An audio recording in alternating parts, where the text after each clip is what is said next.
I glanced around and realized that the soldiers around us were cheering the filthy band of 10. They no longer looked at Zanoba with wariness or uncertainty. Their eyes shone with admiration. Wait, 10? Why are there so few of them? I was fairly positive I'd seen about 100 leaving the fort earlier. Where are the others? Lying on the battlefield. They died bravely. Oh, right. I guess that's what happens when you attack an army that big with only 100 soldiers. Though, I'm not sure I understand. We didn't need this sneak attack to win that battle, right? We were winning anyway. I can't be the only one who's picking up on that. Am I missing something here? So, this guy's worth the loss of 90 soldiers, right? Unquestionably. He is a member of the Bista royal family. With him as our hostage, it should be simple to negotiate a conclusion to this war. Oh, okay. Yeah, I get it now. If he's that valuable, I guess Zanoba made the right call. Beating back one enemy advance didn't mean you'd won the war. But Zanoba's raid turned our tactical victory into a huge strategic one. From that angle, maybe the lives of 90 soldiers were a small price to pay. Wait, no. Why was I falling for this line of thought? We'd knocked the hell out of that army. They must have lost 1,000 troops, maybe even 2 or 3. If they'd had someone with a functional brain in charge, they would have quit trying to invade. Or maybe I was overestimating our victory a little. Maybe all the troops we saw only amounted to a few thousand, and the majority of the enemy force had retreated. If they really did have more soldiers waiting in the rear, maybe we'd only taken out something like 500. What a joy to have succeeded. I could hardly have asked you and Miss Roxy to sit around this fort indefinitely after all. Okay, yeah, I think I get it now. The enemy might not have given up after a single disastrous battle. Who knew how rational their commander was anyway? We might have given them a bloody nose today, but they still had the numerical advantage. If their next attack came when Roxy and I weren't around, Fort Karen might well fall. And the two of us didn't have the option of staying in Shirone for years. By capturing an enemy prince and negotiating some sort of a truce, we could end the war in one decisive stroke, before any of that became a problem. Still, couldn't we have found some other way? Maybe I could have blasted one of their forts to pieces or something. Nah, it would be stupid to entrust a job like that to a guy who spent the last few days whimpering about killing people. I must say, everything went off according to plan. You and Miss Roxy offered us a superb diversion with your magic.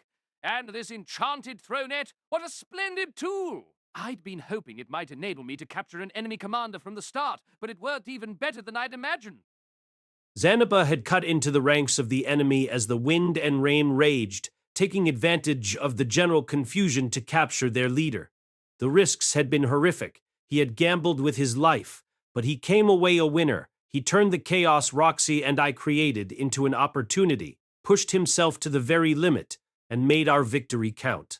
So, you know, Master Rudeus, I've seen St. Cheer spells at a distance before, but there's something else entirely when you charge right into one. Oh, yeah, I'd imagine so. A nasty shiver ran down my spine. Cumulonimbus had a wide area of effect.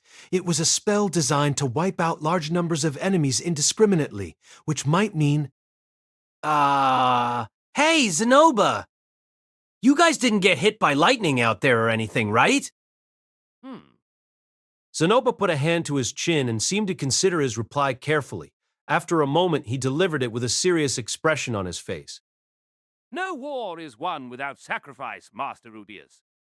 We'd hit them. Bolts of lightning from our cumulonimbus spells had struck our own allies. Maybe we'd knocked others into those pitfalls with gusts of wind. I might have killed someone who ate dinner next to me yesterday. Roxy might have killed someone she'd taught a little magic to. Odds were I'd never even spoken to most of them. But at the very least, I knew some people whose faces had grown familiar to me were gone forever now. And of course, I bear the full responsibility for every soldier who we lost this day as the man who commanded them in battle. You have nothing to feel guilty about in the slightest. In theory, that made sense. But theory wasn't doing much for me right now. You must be weary after all your labors, I'm sure. Promise me you'll take the remainder of this day to rest. Zanoba patted me gently on the shoulder, then dragged his captive further inside the fort, issuing rapid commands to the surrounding soldiers as he went. I stood in a daze and watched him go. At some point, I'd completely run out of words. Oh right, I've got to get ready for that attack from the Death God. No time to stand around like an idiot. No time to rest. Not yet. I should just stand near the Version 1. I'll be ready for him if he shows. That evening, a raid was launched on the fort. It wasn't the Death God, though, and I wasn't the target. It was the enemy, and they came in an attempt to free our royal hostage. I didn't kill any of them. They weren't dangerous enough for that. Instead, I knocked them all unconscious and handed them over to the fort's garrison. What happened to them after that? No idea. But at least I exercised restraint instead of casually murdering them. That was a good sign, right? It felt that way. Despite my emotions being all over the place, I could control myself. I still had that reflex against killing. I was going to be just fine, or so I kept telling myself over the course of that entire night. The Death God never came. There was no sneak attack. The next day, I questioned the hostage after getting approval from Zanoba. He was, in fact, a royal from Shirone's rival to the north. I asked him if he recognized the name Man God. His answer was no. I asked him if anyone in his kingdom had been going around making suspiciously accurate predictions or prophecies. His answer was no. I asked him how they'd gathered an army of 5,000 on Shirone's border so quickly after the coup d'etat. He said it hadn't happened quickly. They'd been looking for a chance to invade for several years. All that pointed to one conclusion. The kingdom to the north was clean.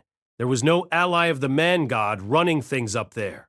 I mean, the Man God might have manipulated events to get them to invade, but I felt confident this guy wasn't a disciple, at least. He was your typical puffed-up, clueless commanding officer, and nothing more. The Death God hadn't come for me, and the invaders were simple invaders. Nothing was turning out the way that I'd anticipated. For the first time in a while, I felt like I'd been jumping at a lot of shadows. I was starting to think I had misunderstood this whole situation on a very fundamental level. Maybe there was no trap. Hell, maybe the Man God wasn't involved in any of this. I refused to let down my guard, even so. Half convinced that it was pointless, I forced myself to stay alert and ready for anything. And then, 10 days later, the ground shifted underneath us. Chapter 8, An Urgent Message, and Zanoba's True Feelings. 10 days had passed since the Battle of Fort Caron. In that time, Zanoba had proposed a ceasefire with the enemy, using our royal hostage as a bargaining chip. I didn't know the specific details, but it sounded like the war would officially be over soon. We'd also sent a messenger to the capital on a fast horse to inform them of our victory, the captive we'd secured, and our efforts to strike a truce. Zanoba had proceeded with the peace talks without waiting on orders from the king, but Shirone was in no condition to fight a drawn-out war, so it was hard to imagine Pax objecting. The man wasn't stupid after all, although it felt a little worrisome when we didn't hear back immediately. Even after more than a week, the fort echoed with passionate commentary on our victory in battle. Roxy and I had left a big impression with our huge, flashy spells, while Zanoba's bold performance on the front lines was just as talked about. Some of the troops were still riding that adrenaline high, I guess. Perhaps because of my performance in the battle or the way I dealt with that sneak attack, the soldiers were finally warming up to me a bit. They'd always treated me with politeness, but their faces used to clam up every time they saw me. These days, I was getting actual smiles from the people I ran into, even a bit of cheerful small talk.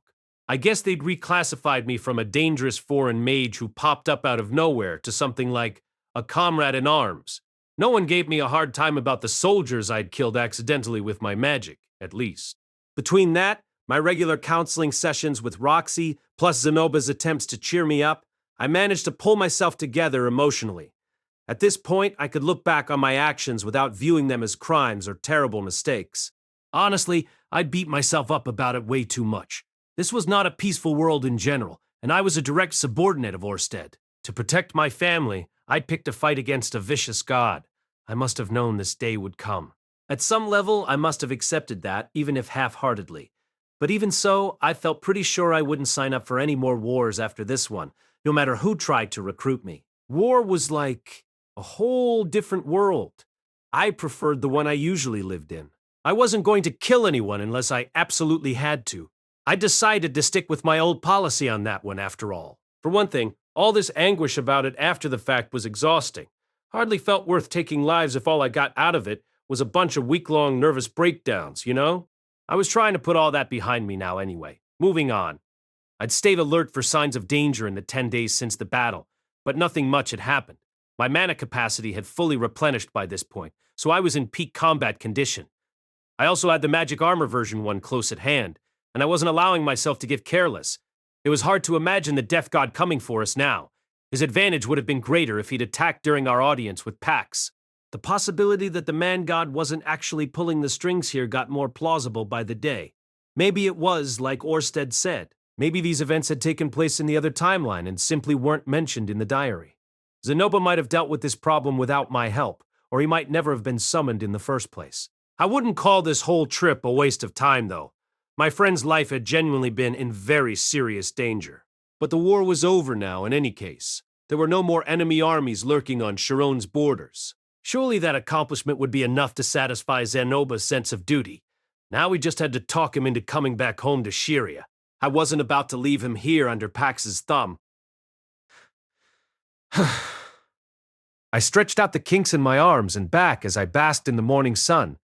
I had no solid proof the man god wasn't up to something, but given that we'd been left alone this long, the odds he'd laid a trap for me were low. Thanks to that reassuring thought, I'd gotten a good night's sleep for once. I woke up with a spring in my step and decided to go wash my face in the nearby river.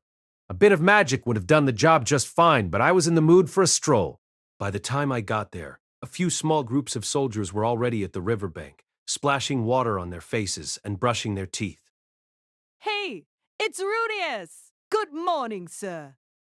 Thanks for keeping watch again last night.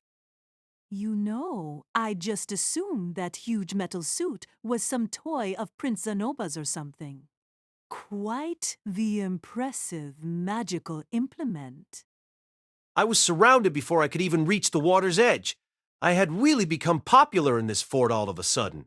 This daily barrage of flattery sure took some getting used to. Incidentally, the soldiers were all dressed in light brown shirts and pants, the standard clothing they wore when off duty. The outfit was the same for men and women, and it seemed the women didn't wear bras to bed, judging from the visible perkiness currently being displayed by that archer who'd given me a hug the other day. What a lovely way to start my morning. I was wondering what this crowd was about. Good morning, Master Rudeus. Turning, I saw Zanoba had come strolling up to us as well. Mushoku Tensei Vol19 by Rifujin Megone, cast by Artale Studio. If you are interested in creating your own audio drama like this, please visit www.artale.ai and use promotion code ARTALE to activate your account. Now, enjoy the story. Wore the exact same outfit as his soldiers. Thanks to his height and oddly skinny limbs, he looked a bit like some unwashed meat leaving his room for the first time in a year. Jam. Despite his less than regal appearance, all the soldiers dropped to their knees at the sight of him. There's no need for that. Go on, get back to your washing up.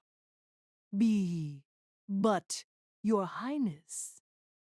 At the moment, I'm a drowsy soldier like the rest of you, and surely you don't expect me to act all high and mighty in this outfit? The man had been absurdly busy lately. I couldn't tell you all the details, but evidently there were 1,000 different tasks that needed seeing to after such a large-scale battle.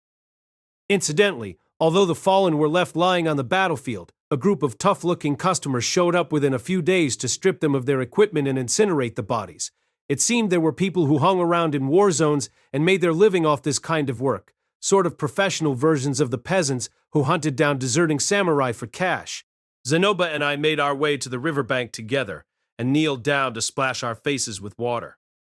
So how's it going with the negotiations? You think they're going to sign off on the truce? Instead of jumping straight into persuasion mode, I let off with a light jab. Once we got that truce signed and implemented, there would be no real need for Zanoba to keep hanging around in Shirone. The war would be over, after all. They will. We received a provisionary reply just yesterday, in fact. While no official decision has been made, all indications are they will soon accept a truce. There should be no further incursions for, at least the next 3 years. At those words, several of the soldiers within earshot murmured in excitement. Whoops. Maybe that wasn't a question I should have asked in public, but I guess the news was good, so it shouldn't be too much of a problem. That tidbit about 3 years was interesting, though. Given the way he'd phrased the sentence, Zanoba thought the kingdom of Bista hadn't fully abandoned their hopes of conquering Shirone, despite that crushing defeat the other day. I had to assume they would dismiss most of their current command structure, which meant they'd have to find new generals who were competent. Replenishing their forces would take time as well, and they'd have to find some halfway plausible excuse for breaking the truce they were about to sign. At a bare minimum, it would take 3 years to sort out all of the logistics. In practice, it might well be far longer before they were ready to make another move. That should be time enough for our purposes, however. Given 3 years of peace, I'm sure our kingdom will grow strong and stable once again. While Bista was regrouping, Shirone would have a chance to fully rebuild its own government and armies. You think King Pax can pull it off, though? I don't doubt it for a moment. I wasn't sure where his certainty was coming from, but maybe there was some plan in the works. One way or another, it sounded like this war was over. That sure hadn't taken long. Good to hear. Hope they sign off soon so he can get started. Deed. There was happiness on Zanoba's face in that moment, but a hint of melancholy, too. I guess I could understand that. He wouldn't have much of a role to play around here once things were nice and peaceful. This seemed like a good opportunity to change gears. Hey, Zanoba, what are you planning to do next, once this war is over? I let off with a second light jab, although the question came out sounding more ominous than I'd intended. Hopefully Zanoba didn't have any plans to propose marriage to his sweetheart, which was the surest foreshadowing for his death. If he hit me with, "I've already bought the bouquet," it might be beyond my power to save his life. I suppose I'll return to the capital to receive new orders from His Majesty first of all, although he might also opt to keep me posted at this fort for now. You mean you're staying here? In Shirone? Well, yes, naturally. To be fair, that was the reply I'd been expecting, but it almost seemed like the thought of returning to the magic city of Sharia had never crossed his mind. The magic armor hadn't been fully perfected yet. Our study of the automated doll was stalled halfway through, and our plans to sell figurines produced by Julie were only now beginning to come together. Wouldn't he regret leaving any of those projects unfinished? Well, of course he would. He was passionate about them all. Look, Zanoba, Yes, Master Rudeus? once that truce gets signed, how about you come back home to Sharia with me? Let's keep making figurines together. Damn, that kind of sounded like a proposal. And I didn't even buy a bouquet first. You know, maybe it is a proposal in a way. I'm not looking to get married or anything, but I'm basically asking him to choose me over his homeland. Zanoba looked over at me expressionlessly, water continuing to drip from his face. All the emotion had drained right out of him. It was hard to believe he'd been smiling so cheerfully just a moment earlier. Not good. He was clearly going to shoot me down. I'd messed this up completely, hadn't I? I should have gotten him in the right mood before I declared how I felt. All of my well-calibrated rejection sensors were screaming brace for impact. This guy was about to break my heart. I mean, it's not like I'm asking you to abandon the kingdom or anything, just... There was no cavalry stationed at Fort Karin. Who could that be? I looked back toward the fort in time to see a single rider turn the corner and head in our general direction. A messenger from the capital, perhaps? I expect they carry a letter from Parks regarding our negotiations. So what's the plan if he tells you to stay out here fighting until the enemy's completely crushed? Now, there's a question. I suppose it may be possible, if you were kind enough to accompany us. As we bantered, the horse had grown steadily closer. I realized that I recognized its rider. It was someone we both knew well. Ginger? It was her, all right, and she was driving her horse forward with a look of pure desperation on her face. What was going on here?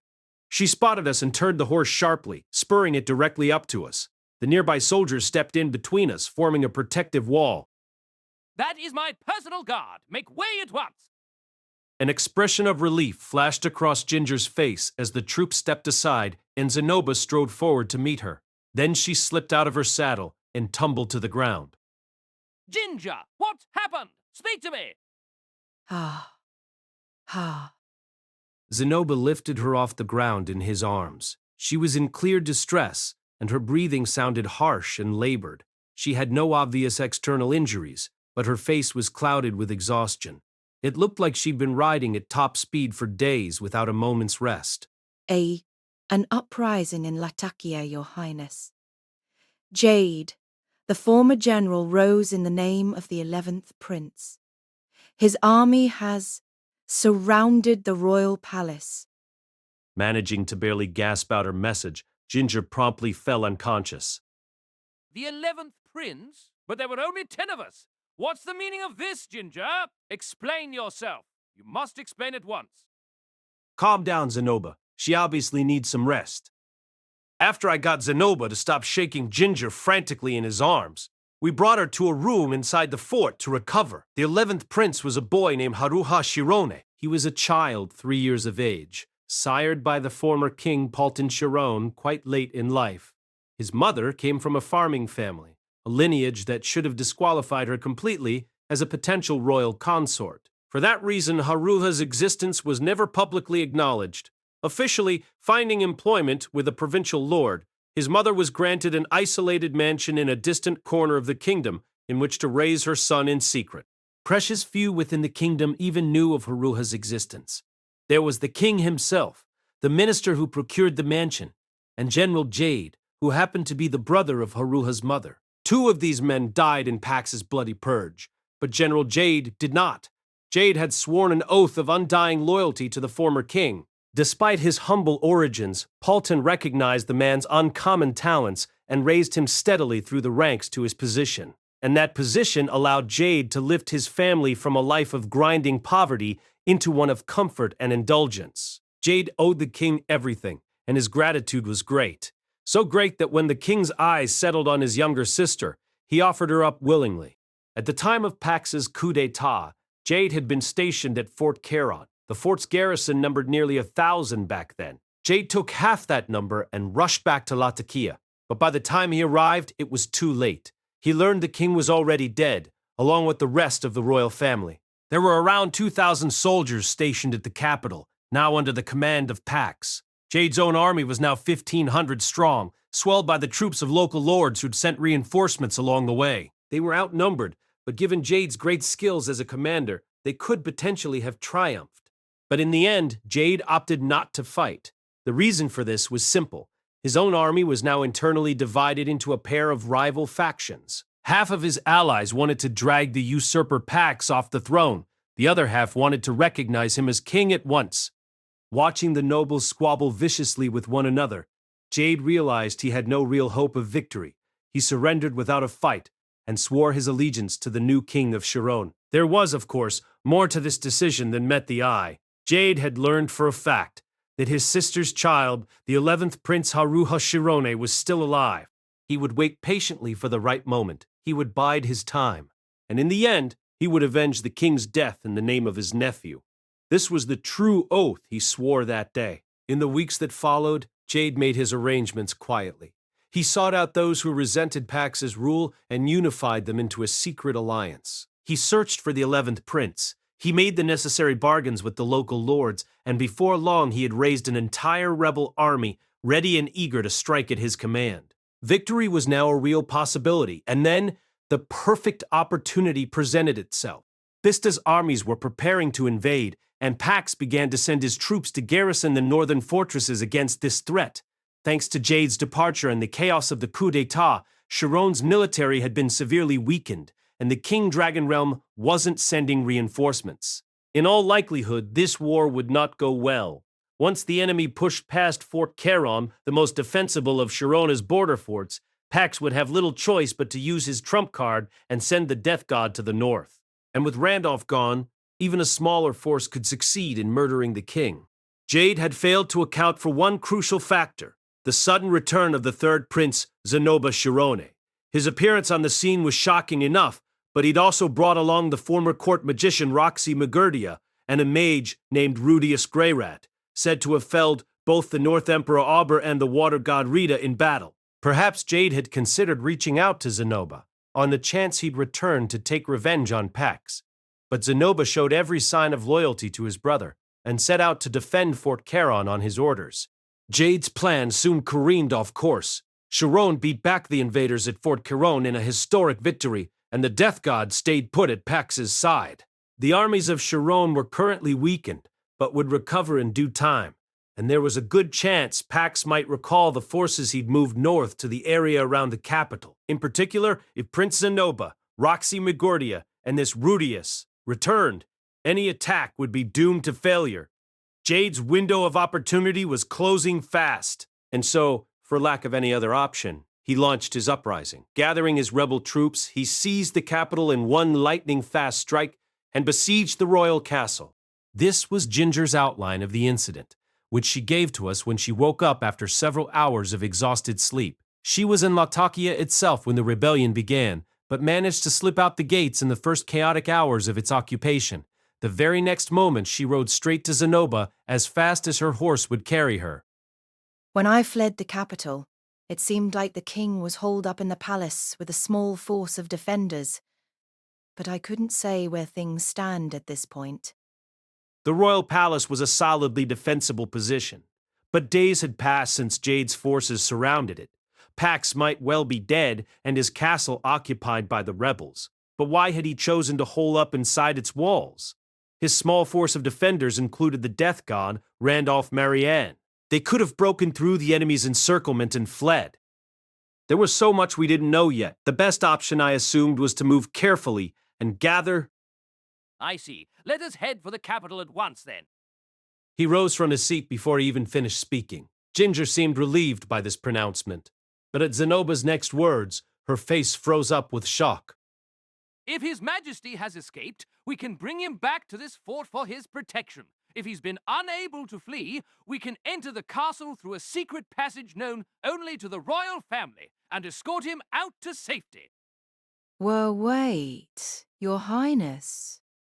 Pushing herself up in her bed, face filled with desperation, Ginger grabbed Zanoba's sleeve before he could stride away. We'll be quite all right on our own, Ginger, I assure you. Stay here and rest up while we're gone. Do you truly mean to take King Pax's side in this? Her tone was one of utter disbelief. Zanoba turned back to face her, quirking one eyebrow quizzically. Naturally. Who is this 11th prince to me? I've never seen the boy's face and have heard nothing of his birth until now. I'm somewhat skeptical that he's even my father's son. He did have a point. It was possible General Jade just loathed Pax for other reasons, and had fabricated this new prince to serve as his puppet. Assuming the king really had been intimate with his sister, it would be easy enough to make the story sound convincing. Ginger was having none of this, however. The bewildered frown on her face was only growing deeper. So you intend to come to King Pax's aid, rescue him from the palace, and then do what exactly? Our course of action will be a matter for His Majesty to decide. But if he orders me to defeat the rebel army, I suppose that will be my next priority. You can't mean that, Your Highness. Why would you go so far to help that vile creature? Zanoba's eyebrow twitched at that. There was anger on his face now. Did you just call our king a creature, Ginger? Is that truly what a... I'm aware I overstepped my bounds, but Prince Zanoba, please, have you forgotten what Prince Pax did to me? What on earth are you talking about? He took my family hostage, Prince Zanoba. Zanoba's eyebrow twitched again. I'd almost forgotten about that ugly detail myself after all these years, but you could understand why the memory stayed fresh for Ginger. She suffered Pax's cruelty directly, and such memories stayed with you forever. I had to assume Lilia and Aisha would back her up right now if they were here. What sort of a king coerces the obedience of his personal guard by threatening their families? Why lift a finger to keep him on his throne? I recalled that the Edo-era shoguns built a whole system around that concept. Too bad Ginger hadn't been around to chew them out. Though from what I remembered, the royal family's personal guards were a big deal in this kingdom. The more knights a prince had under his direct control, the higher they moved in the order of succession, or something like that. The guards probably took pride in their vaunted position. They weren't ordinary lackeys. Well, Ginger, I have a question of my own. Why do you protect a prince such as Zanoba Shirome? What do you mean? I sold you to my brother, as you may recall, hardly the deed of a worthy prince or one deserving of protection. Why do you serve me nonetheless? A very reasonable point. It was Zanoba who'd put Ginger at Pax's mercy in the first place. He literally traded her for a figurine of Roxy that Pax had purchased somewhere. Why was she so damn loyal to this guy anyway? Oh, right. She'd promised his mother to look after him. Well, I know that you're far wiser than you let on. Ginger didn't bring that up, though. I guess it wouldn't help her case that Zanoba was any less crappy of a boss than Pax. Pax is quite a clever man in his own right, wouldn't you say? Perhaps clever, but not wise. He gives no thought to the consequences of his actions, only the pleasure they bring him in the moment. It's the behavior of a fool. And I'm a fool who's devoted my life to dolls and figurines. It seems that Pax and I are much the same. That's not true. You are a blessed child, Prince Zanoba. To reveal that you possessed both strength and wisdom would have put a target on your back. You played the fool to avoid your rival's notice. I'm certain of it. Zanoba said some oddly profound things from time to time. He'd deciphered that bizarre ancient writing we found on the automaton's core. He made the magic armor for me. Since returning to Shirone, he'd also proven himself a quick-witted commander with real strategic vision. There were plenty of reasons to believe Ginger might be onto something here. That said, his obsession with dolls was clearly genuine. There was no way to fake that kind of passion. If anything, I guessed he wasn't that interested in showing off his intelligence in front of people. I have no need to play the fool, Ginger. I'm the very definition of one. All I want from life is to drown myself in my absurd interests. In that case, let's head back to the magic city of Sharia immediately. You could devote the rest of your life to your passions there. I'm afraid that's not an option. A puppet like myself can only move as it's... I don't understand. At this point, Ginger turned to look at me. The message in her eyes was clear enough. Say something to him. You know I'm right about this. I agreed that Pax had done some truly unforgivable things. He'd captured Lilia and Ayesha, lured me into a trap, and tried to make Roxy into his own personal slave. I'd seen him punch Lilia in the face. I kept my cool at the time, but it sure as hell pissed me off to think about that now. Listen, Zanoba, I don't like this plan either. Oh. Maybe Pax did change a little during his stay in the King Dragon realm, but that doesn't mean he's someone worth risking your life for. Zanoba turned to face me now, pouting irritably. We? Good darling! I hardly expected this from you, Master Rudeus. As I've explained before, my life is the property of this kingdom. And of course, this kingdom is its king. With his life in danger, I can hardly sit back and... Do you remember what you told me before we left, Zanoba? It's my duty to protect Shirone against her enemies. That is the reason I'm alive and was permitted to indulge myself for all these years. That sound right to you? Zanoba made no reply to that. I'd memorized every word perfectly. Why would you care if it's Pax or this 11th prince sitting on the throne? Your job is to protect Shirone from invasion, not to sort out all its ugly power struggles. Once that truce is signed, the war with Bista will be over. Seems to me like you did your duty perfectly. Master Rudeus, please. Can't you call it a day for now? Maybe I shouldn't say this out loud, but the trip over here isn't exactly grueling. You could go right back to your normal life in Sharia and pop over whenever it seems like a war might break out. Zanoba brought his hand to his chin and looked up at the ceiling. After a moment's contemplation, he turned his gaze back to me. It's quite an appealing idea, I must admit, but I can't accept. Okay, but why not? It was getting harder to keep my cool, much harder. I knew I had to try, though. Shouting at someone was the last way you'd ever change their mind. I knew there were flaws in my reasoning, of course. The kingdom of Shirone wasn't likely to let Zanoba just wander off because his job was done for now. And if he kept popping up out of nowhere to take command at the last possible moment, it would cause all sorts of headaches and complications. I could see all that. I knew my arguments were flimsy, but he could still use them as excuses to come back home with us to the place where he was happiest. Can you at least give me an explanation, Zanoba? not entirely sure I understand it myself. Oh, come on. Are you serious? Ugh. Okay, calm down. Gotta stay patient. He has to have a reason. There has to be something that's making him this stubborn. Just stick with it and keep poking, and we'll get there eventually. Listen, Zanoba, you do understand. Pax must be terrified of you, right? Terrified of me? But why? I mean, he killed the rest of your family, remember? And you're a blessed child.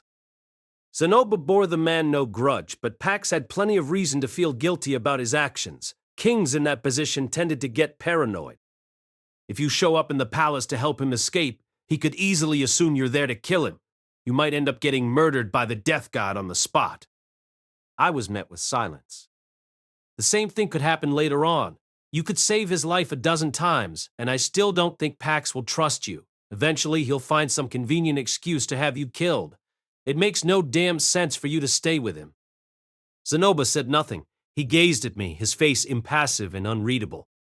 You told me that if your kingdom wants you to die, then you'll accept that. And I can understand why you'd be willing to die in battle. Okay? It's your duty. It's the reason they let you live. But why would you let Pax murder you out of paranoia? What good would that do for Shirone exactly? Zanoba closed his eyes and drew a long, slow breath, as if trying to digest my words. As he exhaled, he opened his eyes halfway. Despite it all, he's still my little brother, and the only family I have left. And just like that, he'd knocked all the wind out of my sails. The man was fighting dirty now. What was I supposed to say to that? Seemingly unaware that he'd already won the argument, Zanoba kept going. Perhaps it sounds absurd coming from a man who's never spoken of such things before, but Pax is my brother, Master Rudeus. His face was blank. There were none of the usual theatrics. No laughter, no shouting, no pompous posturing. Zanoba was merely staring at me, or maybe through me. I let out a long, audible sigh. It seemed I had to add persuasion to my list of his skills and gifts. By introducing the he's family angle, he'd kneecapped my ability to oppose his plans altogether.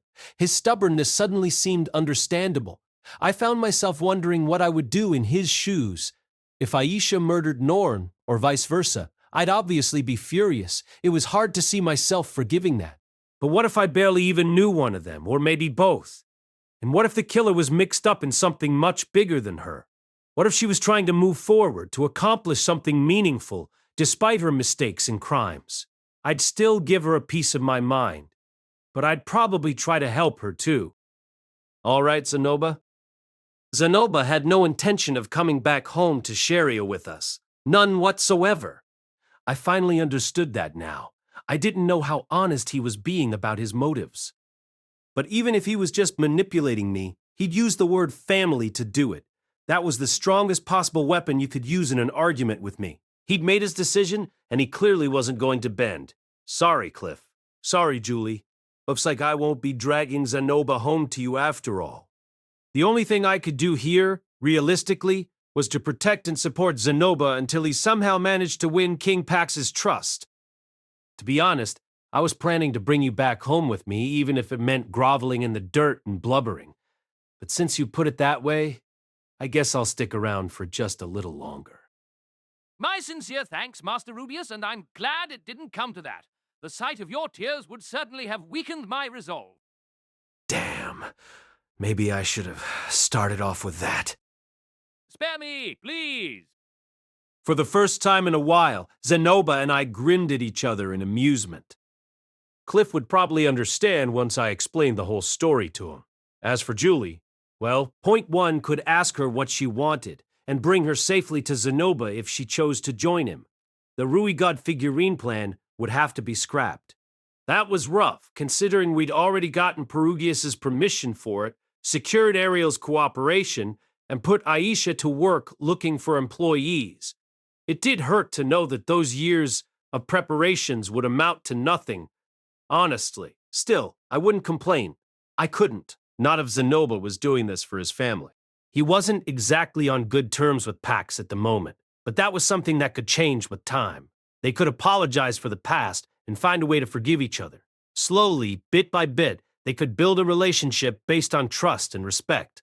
Their mistakes could be corrected. I didn't like Pax one bit, but he was capable of change. He'd proven that much already. Anybody could change. No, you can't be serious. Ginger stared up at us, her face pale with horror. I could understand where she was coming from. She hadn't been there at our audience with King Pax, had she? In her mind, he was still the same Prince Pax she'd known many years ago. A vicious, petty little bastard, in other words. I'm sorry, Ginger. Zanoba's made his feelings pretty clear, and I think I have to respect that at this point. Under the circumstances, it was hard to imagine Pax maintaining his hold on the throne for long, but we'd have to see what we could do. The first step was obvious enough, at least. Plus, there was some room for optimism. When Zanoba showed up to rescue him, maybe Pax would actually reconsider his mistrust. I believe that concludes our conversation, Ginger. My apologies for everything I've put you through. With a gentle pat to his loyal bodyguard's shoulder, Zanoba stepped past her toward the door. Your Highness, wait, please. Half falling out of her bed, Ginger grabbed Zanoba by the leg. She made no move to release him or to rise up off the floor, and there was total desperation in her eyes. I understand there's no stopping you, Prince Zanoba, but at least allow me to make one small request of you. What request would that be? Don't die, even if King Pax orders you to do so. Please, just don't die. Her choice of words was clumsy. She probably hadn't thought this out beforehand. Still, her meaning was plain enough. At the end of the day, all she wanted was for Zanoba to stay alive. That seems potentially unreasonable. I cut Zanoba off and accepted her request on his behalf. You have my word on that, Ginger. I'll make sure Zanoba survives this, no matter what. I understood Zanoba felt that he owed Pax his loyalty, but his death wouldn't help either of them. If their relationship fell apart and there was no salvaging the situation, I'd have to drag Zanoba back to safety myself. That was the job I originally came here to do. I wasn't going to let myself lose sight of it, no matter what else happened. Thank you so much, Sir Rudeus. You have my sincere gratitude. Ginger bowed her head deeply and said no more. Chapter 9, To Pax's Side. We used the magic armor as our means of transportation to the capital. Disassembling it for transport by carriage would have been tedious and time-consuming, and I wanted it for the battles that might await us in the capital. Wearing it along the way seemed like the easiest solution. It would mean wasting a good amount of mana, but I could justify that at the moment. We considered having Roxy and Zanoba ride on my shoulders, but the experience would be horribly bumpy and uncomfortable. This was no single day's journey either. They needed some sort of vehicle to sit in. We ended up employing the bed of a wagon for that purpose. After adding stabilizers with my earth magic to reduce the risk of it tipping over, I hooked it securely to the magic armor, allowing me to pull it behind me. Unfortunately, my efforts to improve the ride didn't work too well. By the time we made it to the capital, Zanoba was puking everywhere. Roxy had her hands clamped over her mouth. Clearly not the sort of transportation we wanted to be using regularly, but we'd managed to make it to the capital in only 5 days. I wasn't sure how much mana I had left. My body felt a little sluggish, so I definitely wasn't working with a full tank. At least I hadn't needed to use it in combat, which hopefully meant I hadn't drained myself too badly. Our entire mission here was to rescue Pax. In theory, the Death God would be on our side this time, but there was no way to guarantee how things would actually play out. I sure as hell wasn't going to let down my guard anyway. We arrived at Latakia, only to find it tightly sealed. The gates into the city were closed and barred. Soldiers of the rebel army manned its walls. The surrounding area was crowded with bewildered, anxious people who'd been locked out. I saw merchants, adventurers, mercenaries, and even soldiers in uniform, who camped out at a wary distance from the walls. Maybe they'd marched here from nearby cities, or were out on patrol when the rebellion took place. I suppose they don't want anyone interfering until they've settled things decisively. Well, I guess that means Pax is still alive, at least. Roughly 10 days had passed since the rebellion seized this city. From the looks of things, the royal palace was holding out against their siege. It wasn't clear exactly how badly Pax was outnumbered, but he was really hanging in there. Probably didn't hurt to have one of the 7 great powers on his side. Then again, there was still a chance he was already dead. and the rebels were sealing off the city for some other reason. We approached Latakia in a cautious, roundabout way, careful to make sure no one got a good look at us. There would be a commotion if Zanoba was recognized as a prince, and that would probably catch the attention of Jade's soldiers. Jade had already identified us as allies of King Pax, so it was much safer for us to remain undetected. We had considered carrying out a frontal assault, but ultimately decided against it. This way, Master Rudeus. The entrance to the hidden path lies on the riverbank ahead. Following Zanoba's lead, we made our way along a quiet stretch of riverbank not far from the city's walls. It felt oddly peaceful here. The river flowed gently, fish shone in the sun as they swam within it, and vaguely duck-like birds paddled around on the surface. You never would have thought there was a battle taking place so close nearby. How well defined was the border between peace and war, anyway? That's it, right there. As we rounded a slight turn in the river, a watermill came into view. We'd apparently reached our destination, so I deactivated the magic armor and stepped out of it. There should be a passage that leads underground somewhere inside that building. His tone was cheerful enough, but his face was deathly pale. I temporarily soothed the symptoms of his motion sickness with my magic, but all that nausea had left him physically drained. How about we take a break first?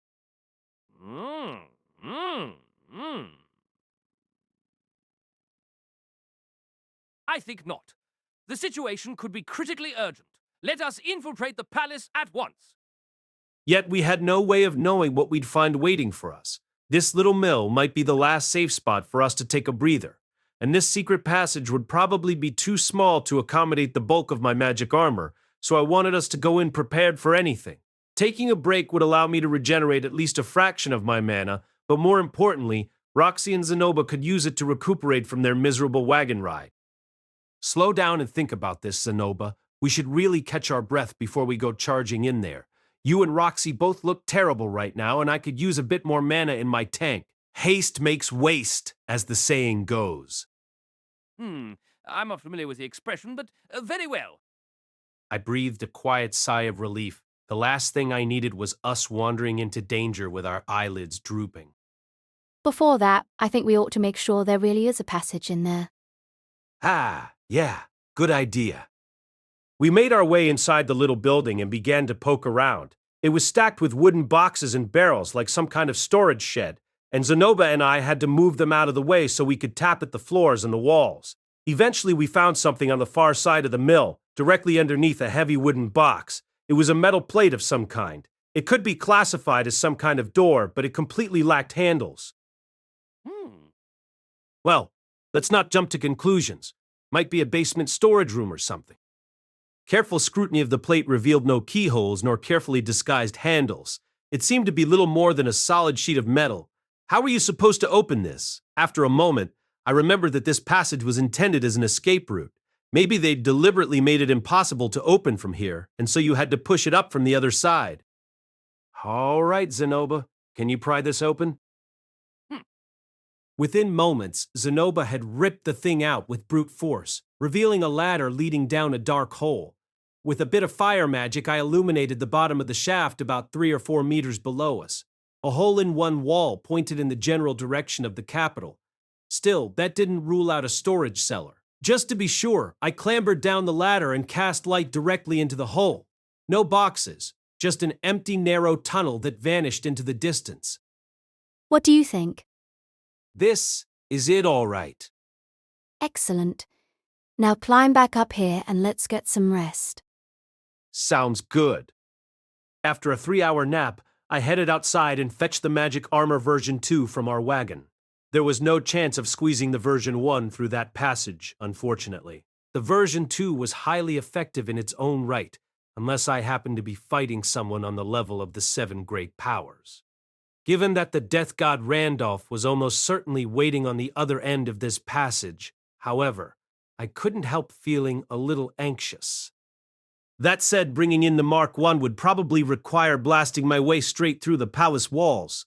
I wasn't shy about causing a bit of property damage now and again, but Zanoba didn't approve of the idea.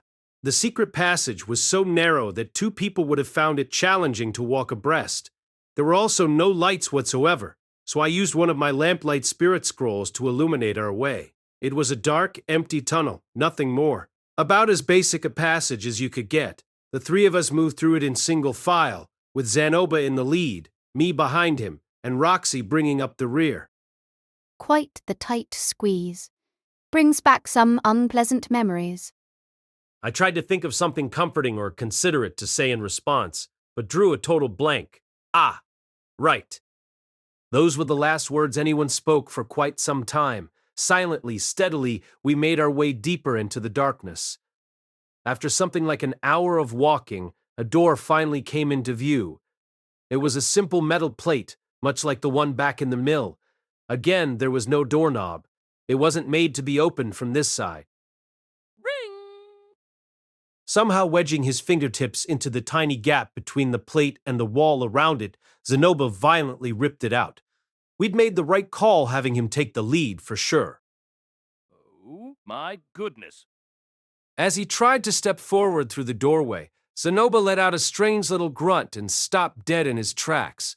Leaning over so I could peer around him, I saw that the passage ahead was packed solid with something like earth or sand. We'd hit a dead end. There hadn't been a single fork in the road along the way, which meant, Either the passage collapsed in an earthquake, or General Jade knew about it and sealed it off well ahead of time. Yeah, those seemed like the most plausible possibilities. There was a chance that Pax had done this himself during his coup, but in any case, this was probably a major reason he hadn't been able to escape. Master Rudeus, do you think you could get rid of this dirt for us somehow? Well, I'll give it a shot. Squeezing past Zanoba, I took his place in front of the open doorway. Fortunately, I was pretty comfortable working with earth and sand at this point. I was the guy who dug out a nice little basement under Orsted's office, after all. My basic approach was to compress the dirt under intense pressure while simultaneously hardening sections of the walls and ceiling. It was a bit like building a big rock pipe, one segment at a time. The result this time was somewhat rushed, but it was solid enough not to collapse on us. I'd picked up an intuitive feel for that sort of thing now. After about an hour of slow, steady digging, the wall of earth ahead crumbled noisily away all on its own. I'd reached the other side after tunneling about 5 meters. Could have been worse, I suppose, and it would have taken an absurd amount of time to dig through all that without the use of magic. Another hour of walking followed, bringing us to a total of 4 hours spent in this tunnel. Zanoba, who didn't spend a lot of time on his feet, was starting to look a bit worn out by the end. Thankfully, this time we reached the exit. Initially, we found ourselves in what looked to be a basement. We'd stumbled out of a door that was hidden in this room's far wall. It was a chamber with a well-built stone ceiling and walls, maybe 10 square meters in size. The walls were largely featureless, except for a few candle fixtures. A staircase in the corner spiraled upward. It didn't take me long to realize that we were in the royal palace of Shirone. I recognized this chamber after all. It happened to be an old apartment of mine. Zanoba, isn't this... Indeed, the very room in which we first met each other. When you put it that way, it sounded almost romantic. But this was the place where Pax had held me captive within a magic barrier. In other words, the room seemed weirdly empty at the time, but apparently it did have a purpose. It was the palace's emergency exit. That explained well enough why it was set up to power magical booby traps, although the circle for that barrier seemed to be gone. Ah, what a pleasant memory. On that day when I met the artisan who'd created that wondrous figurine, I was positive my life had reached its high point. Who could have known that even happier days lay... Let's save the nostalgia trip for later, please. Cutting off Zanoba's apparent attempt to narrate some strange documentary, I headed over for the staircase in the corner. It led us up into a hallway. We proceeded cautiously. The castle was quiet and darkness lay outside its windows. The sun had apparently set while we were crawling along that secret passage. Not a single light illuminated the hall. Maybe the maids were all gone too. You could have heard a pin drop in this place. Seriously, where were Pax's troops? Had he positioned them outside or something? Any idea where Pax might be? I would expect to find him in our father's room. Which meant the royal bedchamber or something, probably. After a quick look around, Zanoba took the lead and set off down the hallway. He clearly knew this place like the back of his hand, but didn't seem sentimental about it. His eyes were fixed firmly on the path ahead. We followed him silently. Ah? Roxy came to a sudden halt. She'd stopped right in front of a specific room. You notice something, Roxy? No, not really. I just realized this used to be my room. The door to the room was hanging open. There was nobody inside, and little furniture except an ordinary bed and desk. It looked like its occupant left in a hurry not too long ago. The bed was a rumpled mess, and a jumble of personal items were spread across the desk and floor. Someone else had apparently started living in here at some point. After Roxy left Shirone, it looked more like an apartment than a hotel room. But even though it was clearly someone else's space now, the thought that Roxy had once lived here too made me feel weirdly sentimental, I guess. So this was the room where Roxy was staying way back when I was tutoring Eris. Master Rudeus? Miss Roxy? Is something the matter? Nah, not really. Roxy just spotted her old room and got a little nostalgic, that's all. What happened to saving that for later? Good grief. The room you stayed in was the next door over, actually. Huh? Visibly flustered, Roxy rushed over to the next room and threw its door open. After comparing it to the first one, she looked up and down the hallway for a moment and blushed fiercely in embarrassment. It was too dark for me to tell, I guess. Curse you, Zanoba. You'll pay for this. No one embarrasses my precious, perfect Roxy like that. If she calls a circle a square, who are we to disagree? Master Rudeus, why are you stepping on my foot? Oh, sorry. This carpet's a little slippery, huh? I'm quite aware of your love and admiration for Miss Roxy, but would it truly be right to let her reminisce over the wrong room? A reasonable point. I decided to hold off on further foot stomping. In any case, it was kind of nice to get a little glimpse into Roxy's past like this. If it wasn't for the teleportation incident, maybe this place would have ended up as her home. Let's just keep moving, please. The three of us resumed our progress down the hallway. In the end, we didn't run into anyone as we made our way through the palace. There was nobody in here at all, and it wasn't clear why. Now, the formal entrance hall of this palace is actually located on its second story, meaning any guests from the outside enter on that floor. The third floor is largely devoted to more practical functions, such as... Zanoba was very chatty the whole way, for whatever reason. Maybe he was trying to fill the silence. The first floor was mostly living quarters for the troops and servants who kept this place functional. The second floor held the entrance hall, the throne room, and various other waiting rooms and chambers where guests might be received. The third floor contained the offices and conference rooms, where domestic administrative matters of all kinds were attended to, as well as passages leading to the castle's ramparts and main defensive tower. The fourth floor was where the princes and princesses of the kingdom resided. Their personal guards also had their quarters here. And finally, the fifth floor was where we'd find the king's chambers. There had been no one on the first floor, or the second, or the third. As we came to the fourth floor, I glanced outside the windows once again. There were bonfires burning all around the palace. It was clear the rebel army had it closely surrounded, but I saw no sign of Pax's own forces whatsoever.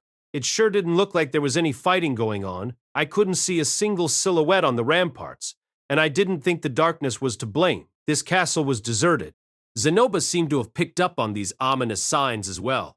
After we reached the fourth floor, his chattering came to an abrupt halt, and his face grew tight with tension. Something strange was happening in this palace. By the time we reached the final flight of stairs, you could almost feel it in the air. Finally, we arrived on the fifth floor, the equivalent of this castle's keep. That was where we found the king's own bedchambers, the most valuable room in all Shirone, in both monetary and symbolic terms. A single man waited for us in front of its door. It was the death god, Randolph Marianne. For some reason, he sat in a chair, casually leaning forward like a man taking a break. Elbows on knees, hands folded together, head tilted to one side, the one uncovered eye, in his pallid skull of a face, stared fixedly in our direction. I don't get it. I really don't. Why would a king build his bedroom all the way up here anyway? The moment he spotted us, Randolph began to speak. Seems ridiculous to me. Just makes his own life worse, really. Isn't it a nuisance going down all those stairs every time he has to do his duties? Isn't the food always a little cold by the time it reaches him from the kitchens on the first floor? Isn't it sure to be a struggle just to make it up here, once he starts getting old and frail? Isn't he ensuring he will burn to death if this building ever catches fire? Randolph cocked his gaunt head as he muttered these thoughts, gazing steadily in our direction. His body language was like that of an exhausted middle-aged office worker's, and yet a chill ran down my spine. Now, I would have built my chambers right down on the first floor. Attending to my duties would be easier. My food would reach me piping hot, and I could emerge whenever I pleased. But I suppose that's the logic of a commoner, isn't it? Randolph giggled shrilly to himself as he babbled on. Somehow, the man's face looked even more skull-like when he was smiling. Roxy swallowed audibly at the sight. To be fair, the spot does have its advantages. It's an ideal place to hole up in if you find yourself under siege like this. They used plenty of magic-resistant brick when they made this place, after all. No need to worry about any long-range spells. And every floor has strong defensive choke points, so it would pose challenges for anyone storming their way up here. They built this place for war, to be certain. What was Randolph even getting at? He was just sitting there. Maybe we could walk right around him? To tell the truth, I didn't want to take a single step closer. Sir Randolph! As I hesitated, Zanoba moved forward instead. Randolph didn't even straighten up, much less rise from his seat, but he did favor Zanoba with another unsettling smile. I really wished he'd stopped doing that. That face of his was even creepier at night. Good evening to you, Prince Zanoba. What brings you all the way out here? Something odd appears to be taking place in this castle. Do you know anything about the situation? Why, naturally. It's all my doing, after all. Randolph reached up and lifted his eye patch. Beneath it, his eye glowed with an ominous red light, a star-like symbol clearly visible at its center. It was a demon eye, beyond the shadow of a doubt. On the orders of His Majesty, I made use of my Eye of Severance to produce a makeshift wall around the palace. Thanks to its power, I have kept the enemy's army at bay. An Eye of Severance? I hadn't heard of that before. Orsted had never even mentioned its existence. Honestly, that man was always leaving out the most important details. Still, if Randolph had to wear an eye patch over that thing, it probably meant he couldn't control too well, right? Maybe I shouldn't be worried? I see. What of the others? All slain or fled, regrettably. And where is His Majesty? Within his chambers. Good. My thanks, Randolph. You've done well to keep him safe. Zanoba stepped forward, trying to make his way past Randolph to the door. Abruptly unfolding his hands, Randolph reached out to bar the way. Why do you block my path? His Majesty ordered me to allow no one entrance. But I have urgent business with him. However urgent it may be, I'm afraid His Majesty is terribly busy at the moment. Busy? Busy doing what? There wasn't anyone left in this castle for him to be ordering around. I must ask you to step aside, Randolph. I came here to rescue His Majesty, and that's what I intend to do. That's quite thoughtful of you, but he evidently has no intention of leaving this palace. The irritation on Zanoba's face was growing stronger by the second. Was it just me, or was Randolph being suspiciously vague right now? I would hear this from His Majesty's own mouth. Zanoba moved to push his way past to the door, and Randolph rose to his feet. It was a slow, subtle motion. It almost seemed as if his pale, gaunt face had floated into the air, carrying the rest of him along with it. Now, let's all take a few deep breaths. King Pax is rather anguished at the moment, you see. He needs a little space. Anguished? Why? These rooms offer an excellent view of the city around this castle. He can see the hostile soldiers within his own walls, glaring his way with hatred in their eyes, and the soldiers gathering beyond, who simply watch and wait, making no move to save him. Randolph's gaze moved behind us for a moment. I followed his gaze and saw that he was right. A massive window on the landing offered a sweeping panoramic view of Latakia and her surroundings. The rebel army was camped around the palace, yes. But you could also see the crowds and campfires clustered around the city's sealed-off outer walls. From up here, it did look like a huge army was sitting out there with no interest in attacking the rebels, but I knew that the majority of those people were simple merchants, adventurers, or ordinary travelers. They were never going to storm the city's walls. Until His Majesty comes to terms with these events, I won't move from this spot. And how long will that take? How I wish I had the answer to that question. I do expect it won't take too much longer. Enough of this! I have no time for your obstinacy.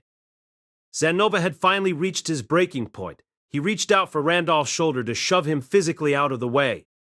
Huh? Dashin was instantly sent tumbling back down the hallway. The momentum carried him all the way down the stairs behind us. The back of his head slammed against the far wall, dislodging a sizable chunk of masonry. My sincere apologies for the hackneyed line, but you shall not pass, unless it's over my dead body. As he spoke, Randolph drew the sword at his waist, halfway from its sheath. The blade glowed a sickly shade of green, casting an eerie light into the darkness of the hallway. There was no doubt it was enchanted somehow. Ah, shit. This is very, very bad. I don't have the version 1. We really shouldn't be fighting him. Calm down, Zanoba. Picking a fight is not a good idea right now. But Master Rudeus! Based on what Randolph said, he was simply protecting Pax and following his orders. Zanoba had come here to help Pax as well. We had no reason to be enemies. Of course, that logic wouldn't apply if he was a disciple of the man-god, but the odds of that were low. This was way too convoluted to be a trap designed to kill me, and if the objective was to murder Pax and prevent Shirone's transformation into a republic, the Death God could have accomplished it a long time ago, like back when Pax was staying in the King Dragon realm. It couldn't hurt to ask, though, just to be sure. Sir Randolph, we're willing to wait if you really think it's necessary, but I do have just one question for you first. By all means, go right ahead. Does the name Man-God mean anything to you? Randolph grinned at my question. It was a spine-chilling smile, worthy of the dark and silent castle that he stood in. Yes, I'm familiar with the name. What of it, might I ask? With a harsh, rattling chuckle, he admitted it. We had a reason to fight now. Randolph was a disciple of the man-god acting on his orders, furthering his schemes. I didn't know what that scheme was yet, but Randolph had caused this situation, and its outcome would work to the man-god's benefit somehow. That made him my enemy. An enemy I had to defeat while I still had the chance. I had to kill him, and I think he saw it in my eyes.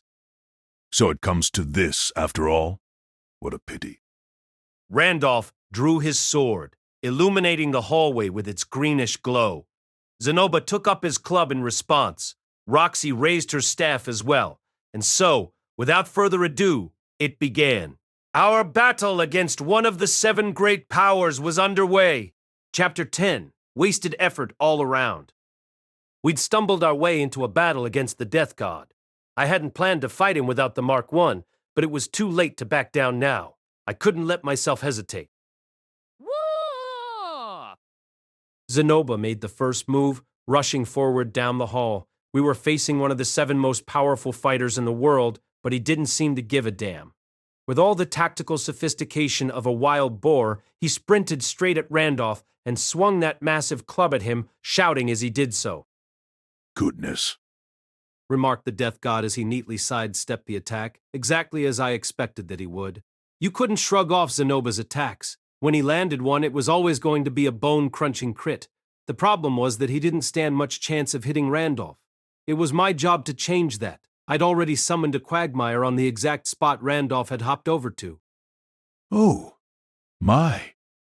As his feet sunk into the muck, the Death God's body swayed. Ice Smash. In that same moment, Roxy fired off a well-timed defensive spell. The Death God deflected it with a flick of his sword, but the motion left him even more off balance than before. Zanoba's follow-up attack was already on its way. With all the strength that had enabled him to hold the immortal Demon King immobile, he swung his club with stone-shattering force. Despite his awkward posture, the Death God managed to nimbly evade this second blow, but it was plain for all to see that he was in no position to counterattack. He'd fallen on his rear, the soles of his feet in the air, sword pointing in the wrong direction, weight on his left elbow. The look on his face was one of pure astonishment. What on earth? This can't be. We had a chance to finish this. I shot a look at Roxy, then stepped forward. Zanoba, for his part, was already charging for the kill. I held both hands out toward the Death God and channeled mana into them. If Zanoba landed his attack, we'd won. If he didn't, I'd use my Eye of Foresight to fire off electric in whatever direction Randolph moved toward. Once I had him paralyzed, I'd use the magical weapon on my left arm to hit him with a deadly stone cannon barrage. Even if he somehow managed to avoid all of that, Roxy and I could keep up the pressure steadily until he lost his balance again. Eventually, he'd get unlucky. We hadn't worked out this strategy in advance or anything, but we ended up coordinating perfectly. We backed Randolph into a corner. Once again, Zanoba swung his club viciously at the Death God, but this time, something unbelievable happened. The Death God blocked his strike. He blocked Zanoba's club, swung with the inhuman might of a blessed child, and he did so with his bare hand. It was an incredible feat of strength. The man had clearly earned his place among the 7 great powers. In the end, though, that wasn't going to save him. His arm broke under the strain. This was it. Checkmate. Move, Zanoba! Zanoba leapt reflexively to one side, and a purple flash of lightning burst from my right hand. With a crackle that lingered in the air behind it, the bolt of electricity struck the Death God and danced over his body. I'd landed a direct hit. Randolph's body stiffened in shock and slumped over like a falling tree. He stared at me, pallid face twisted with bewilderment. His battle aura might have prevented my spell from frying him, but it couldn't prevent the paralysis it caused. Now all I had to do was finish him off. Mana coursed into the weapon mounted on my left arm, and I fired off my follow-up attack. Shotgun trigger! A hail of stone cannon spells, each with the power of a king or emperor tier attack, flew toward the Death God. This stone cannon was my killing move, my specialty. Orsted himself had complemented its power. When I landed it squarely on target, it was even capable of harming him. My timing was perfect, the opportunity too beautiful to pass up. The Death God had no way to dodge this. This was no attack you could just shrug off. We've won. Huh? And then, a split second after I'd convinced myself that it was over, all my stone cannons disappeared. Reduced to puffs of sand in midair, they fell harmlessly against my target. I couldn't make any sense of it.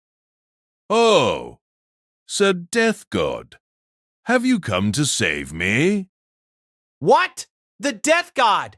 Isn't that who we're fighting right now? Was he misleading us from the very start? Heart pounding fiercely, I spun around in search of this sudden new arrival, and in the hall behind us, I saw no one at all. The only thing back there was an empty staircase illuminated by the moon. Rudy? By the time I heard Roxy shout my name, I was already falling. As I pitched backward, I caught a glimpse of blue hair down at my waist. She'd thrown herself against me. With no time to wonder why, I turned in midair to wrap my arms around her protectively. I hit the stairs back first an instant later. My magic armor creaked in complaint, but I hadn't been injured. What? I looked back up toward the hallway and saw a very startled-looking Zanoba and the Death God, who had clearly just swung his sword.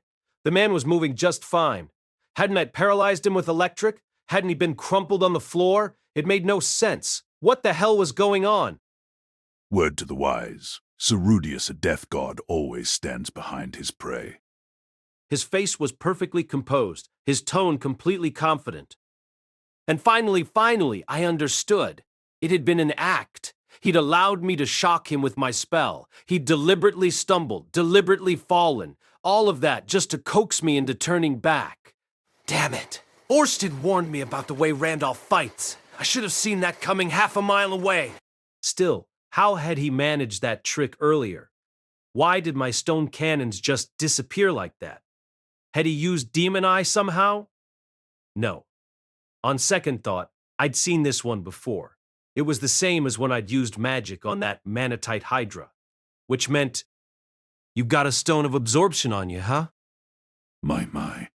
You saw through that quite quickly. It seems your reputation was well earned. The death god held out his hand, fingers spread wide. A stone of absorption was embedded in the palm of his leather gauntlet. I hadn't noticed it before, but he must have used it to drain the mana from my spells. Orsted never mentioned anything about him having one of these. Could that be one of the stones we brought back from that labyrinth in Begarit? It wouldn't be surprising for an elite knight of the King Dragon realm to collect items of that kind, and that was the sort of thing Orsted might not even know about. Well, whatever, I got a little cocky there at first, but I never expected to beat one of the 7 great powers easily. It would be tough to beat someone capable of totally canceling out my magic, but I knew exactly how those absorption stones worked. You had to extend your hand in the direction of the incoming spell and feed the stone a bit of mana. I just had to make that impossible. Getting behind him seemed like the way to go. This landing didn't give us a lot of room to maneuver, but with the 3 of us working together, there had to be some way to get it done. From the looks of things, he only had one of those stones on him. Maybe if Roxy and I cast spells at him simultaneously from in front and behind, while Zanoba charged in to attack. Roxy, I need you to slip behind Zanoba, please. Silence. There was no reply. Come to think of it, Roxy hadn't moved a muscle since we came tumbling down here, had she? Wait, was my hand wet? It felt like her shoulder was a little damp or something. What the hell? It's all red. Roxy? Oh God. What is this? There was a long gash in Roxy's robe, and blood seeped from underneath it. My heart pounded in my ears. Memories of the past flashed vividly before me. Images of a man who died pushing me to safety. Images of his body lying lifeless on the ground. Paul had died saving me. And now history was repeating itself. Roxy, no. What? No, I have to be dreaming. No! This can't be happening. Roxy! I'm afraid it is happening. Would you please stop poking at my wound? It hurts. I jerked my gaze away from her injuries, and I found Roxy glaring with the narrowed eyes of a fairly irritated woman. Right. Sorry.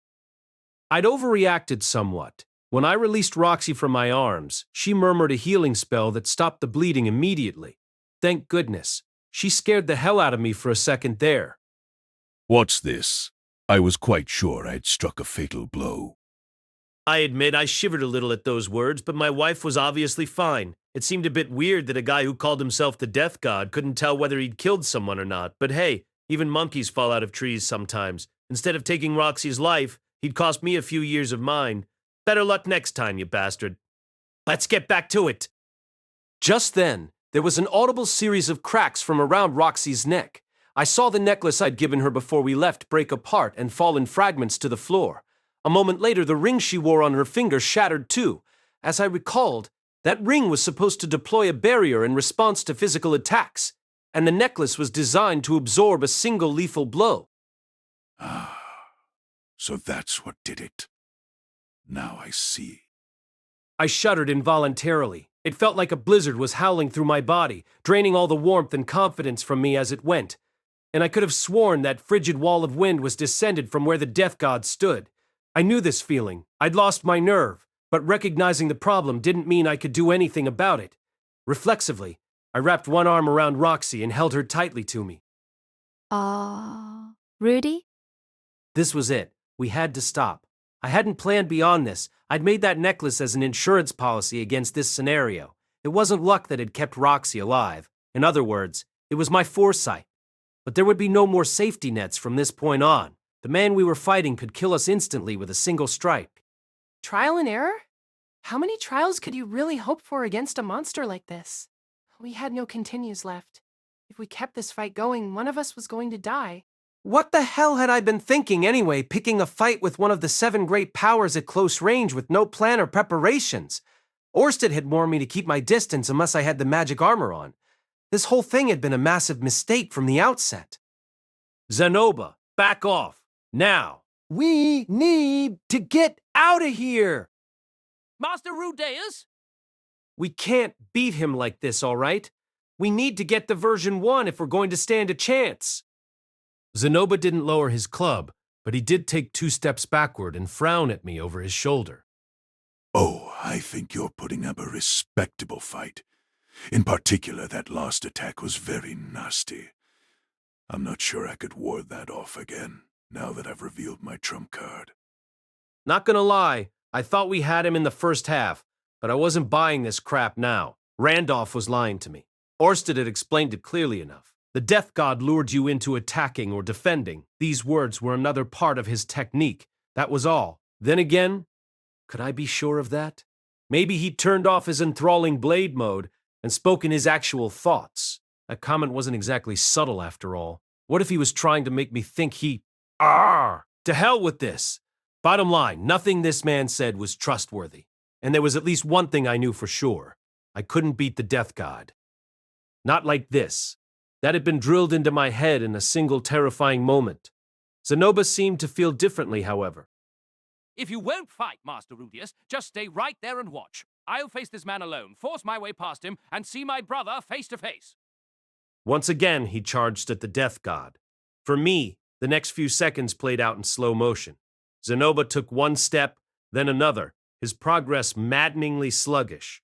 All the color drained out of the world, and sounds faded into silence. In my eye of foresight, the death god was already moving far faster than the stumbling man we'd fought a little earlier. He was a blur, too quick even for my superpowered senses to follow. Time snapped back to normal. Zanoba! Randolph's sword had caught Zanoba low on the flank and cut diagonally to his shoulder. Zanoba's suit of armor shattered, and his body was sent flying upward. He hit the ceiling hard and plummeted to the ground just in front of me. The world was still strangely quiet. It felt like I was having some surreal nightmare. Huff, huff. My heart was pounding so hard it hurt. Was he still alive? That strike had pulverized his armor. Its thick breastplate and pauldron had broken like they were made of glass. How was it even possible to shatter metal like that with a single swing of your sword? I couldn't begin to guess.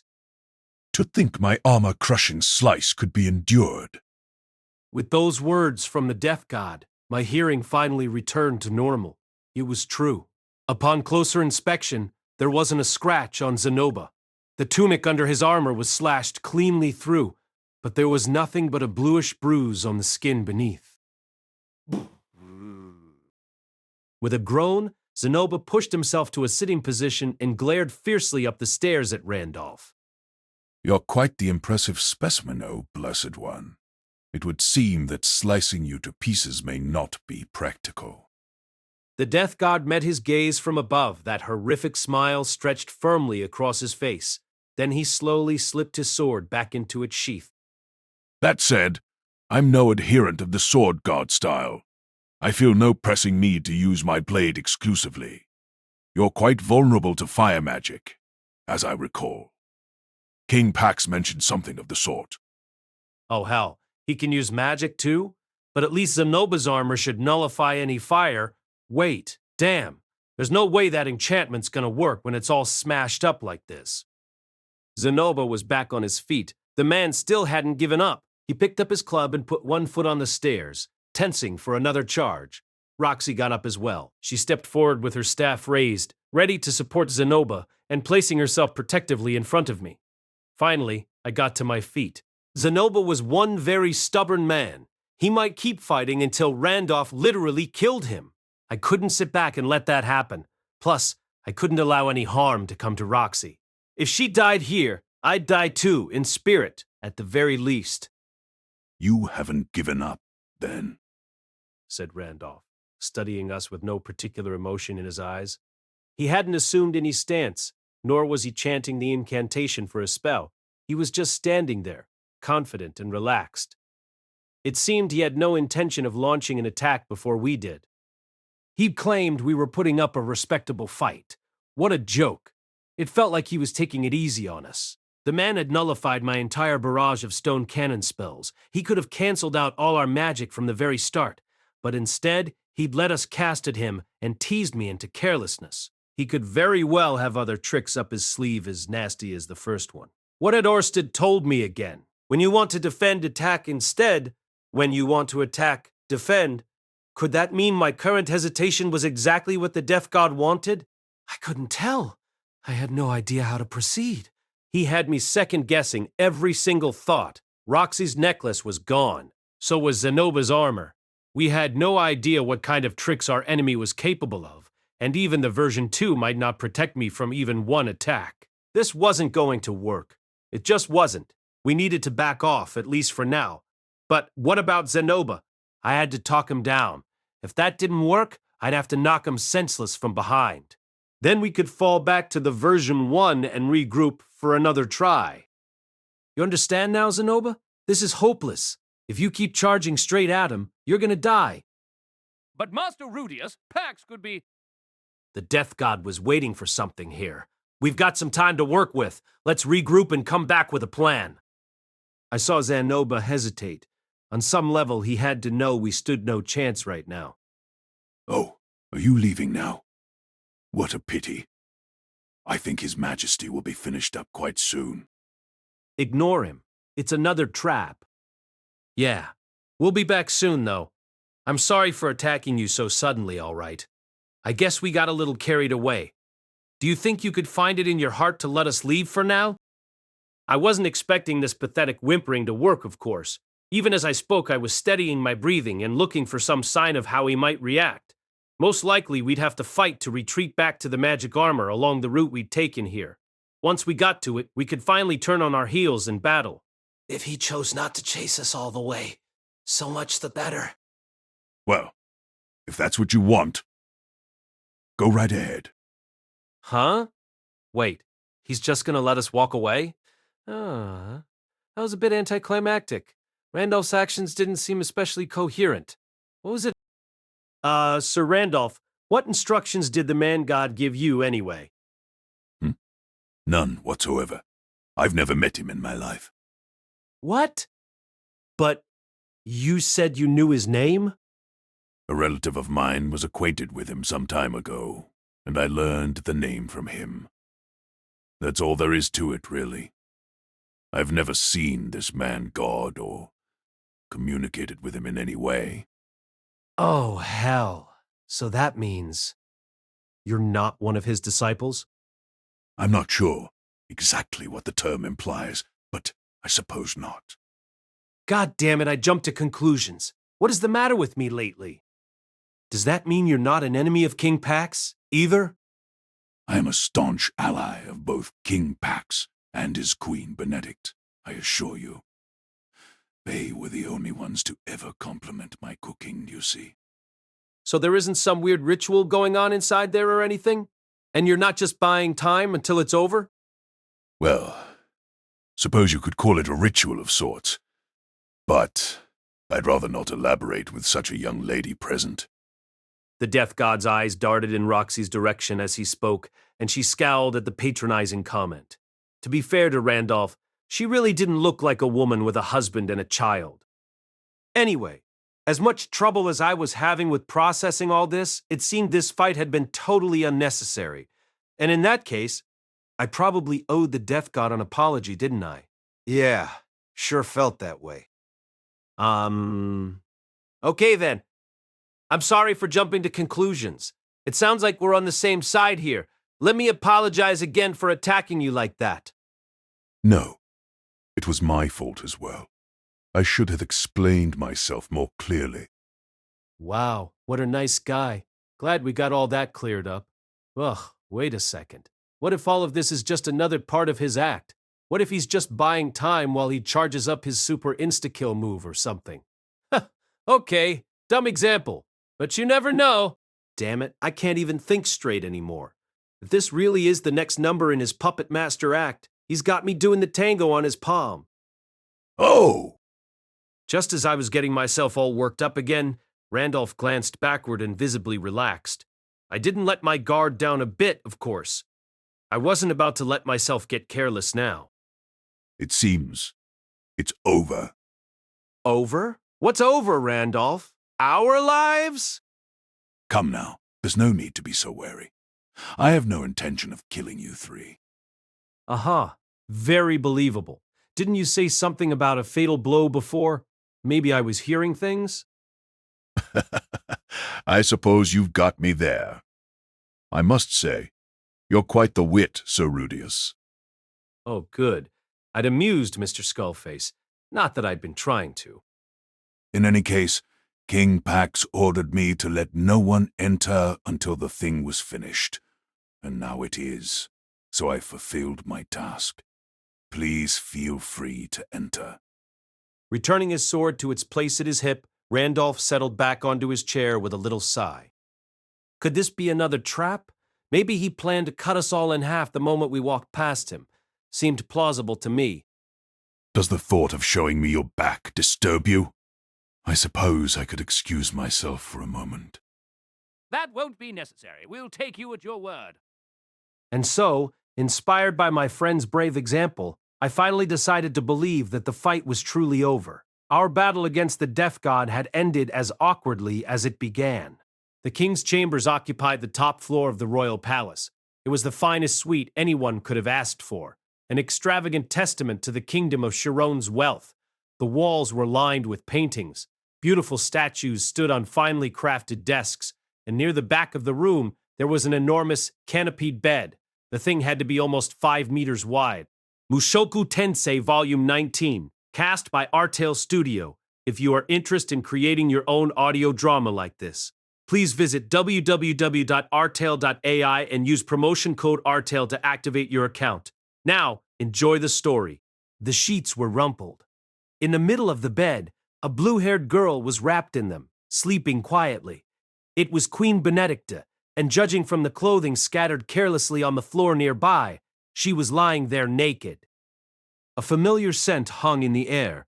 Two people had very recently been loving each other very much, in a way you can't describe within earshot of a child. So Pax and his queen had been getting busy up until just a moment ago. The man was aware his kingdom was falling apart around him, right? Talk about nonchalant. Pax himself was out on the balcony at the moment, leaning on its railing and gazing out at the capital below. His stubby limbs and large head made him look almost childlike, and his features were more homely than regal. He was clad in only his underwear, showing off a back that was moderately muscular. It was also covered in scars and faded bruises. The story of his life was written on his body. I was wondering what all that commotion was about. So you've returned, brother? The instant Pax turned back toward us, I realized how wrong I'd been about his state of mind. He had the face of an exhausted man, a man on the verge of giving up entirely, but he seemed oddly calm as well. Randolph had said something about Pax coming to terms with his situation. Apparently, there had been some actual coming involved in the process. I mean, I've been there. Sometimes you've got to let it all out. Yes, Your Majesty. I'm here to rescue you. Let us abandon the palace and make our way to Fort Karen together. Zanoba strode up to the balcony and extended his hand to his brother. Pax looked at it dubiously for a moment, then snorted. You want to rescue me? Surely you're not serious. Your Majesty, it would be wisest to surrender this position for now and gather our strength elsewhere. You can take the palace back at any time once we've gathered an army of sufficient size. And then what? Do I repeat the cycle once again? Pax met Zanoba's gaze with eyes so cold, I nearly shuddered. If you told me he was the real death god, it would have seemed almost plausible in that moment. Repeat what cycle, Your Majesty? The reply to Zanoba's question was another disdainful snort, muttering, as if you'd understand, under his breath. Pax's gaze flicked out over the balcony once again. Comical as it may sound now, I did my best to rule this kingdom well. I dismissed the corrupt ministers my father left behind and gave their posts to others more deserving. I gathered mercenaries to guard against the threat of war. I won't deny that public safety suffered as a result, but I was trying to secure a future for Shirone. Pax slumped back against the balcony's railing, then pointed at Zanoba. That was the same reason I allowed your return, brother, and gave you that unreasonable task. It seemed the wisest choice available. In all honesty, I still hate you, but I do respect your usefulness as a blessed child. I'm well aware, Your Majesty, and I understand how difficult these decisions were for you. Zanoba's reply sounded calm and reasonable to me, but for some reason, it seemed to infuriate his brother. Clenching both hands tightly into fists, Pax glared at him with bitter fury in his eyes. You don't understand a thing. No one understands me, and no one cares to try. Just look, you fool. The proof is right before your eyes. With a wide sweep of his arm, the king gestured at the world beyond his balcony. The city far below us lay silent in the night, despite the ring of rebel bonfires burning all around the palace. You could barely make out the huge crowd massed around the city's walls. Their campfires and tents were visible even from here. At this distance, it really did look like Latakia was surrounded by a massive army. A horde of soldiers, my own troops, and yet they make no move to crush these rebels. You're mistaken, Your Majesty. The large majority of that crowd consists of ordinary citizens, not soldiers. Many among them are simply merchants or adventurers of unclear origin. What difference does that make? It's still proof that everyone in this kingdom has rejected me.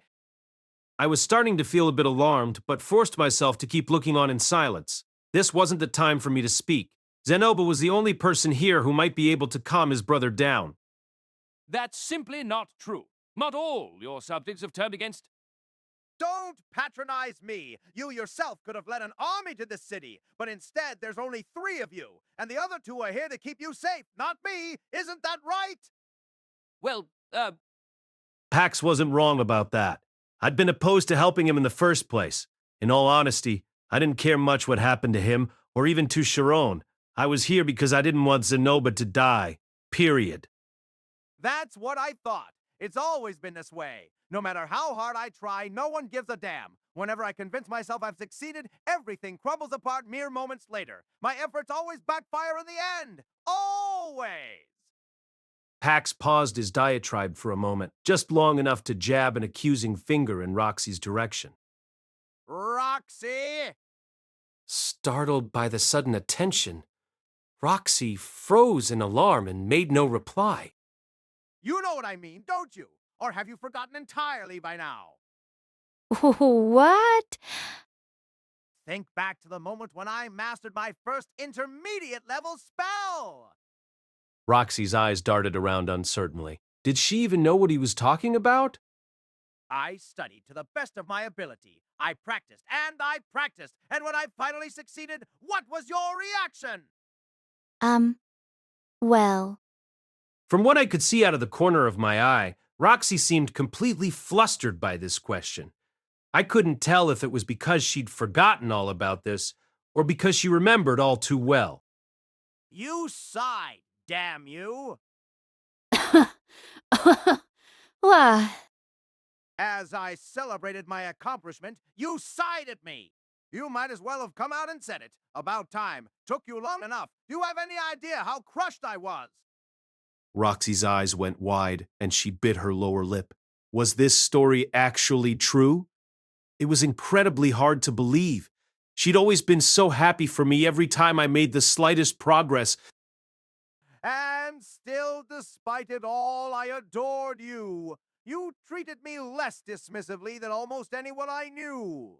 Even after that awful moment, I desperately strove to catch your interest, but to no avail. Your mind was always elsewhere, and your eyes looked right through me. You were too busy writing letters to some man I'd never heard of to so much as glance in my direction. Why, I began to ask myself, was I even bothering? Why work so hard when all my efforts were so clearly wasted? My motivation waned and failed. So then you gave up on me entirely. You looked at me like I was a rotting piece of garbage, and your lessons grew more half-hearted by the day. In the end, you shrugged and left Shirone for good. Pax tore at his hair with both hands as he ranted on and on. The memories must have been flashing vividly through his mind. His eyes were rimmed with tears and grew more bloodshot by the second. I'm sorry, Pax. Back then I was... Shut up. I don't want to hear your excuses. Roxy fell silent. The expression on her face was one of deep regret. I guess some people might have stepped in here to say no effort is ever wasted, or something equally cliché, but I had no right to be lecturing him on that subject. Since my arrival in this world, at least, I'd gotten plenty of external validation for my efforts. When I tried my hardest, I usually got results. Not to say I never failed, of course, but when I succeeded, there were people there to compliment me. How would I know if effort was its own reward? I'd never been in this guy's shoes. Oh, never mind. It's not like you were wrong about me, clearly. Abruptly, Pax deflated before our eyes. His shoulders slumped. His voice grew softer.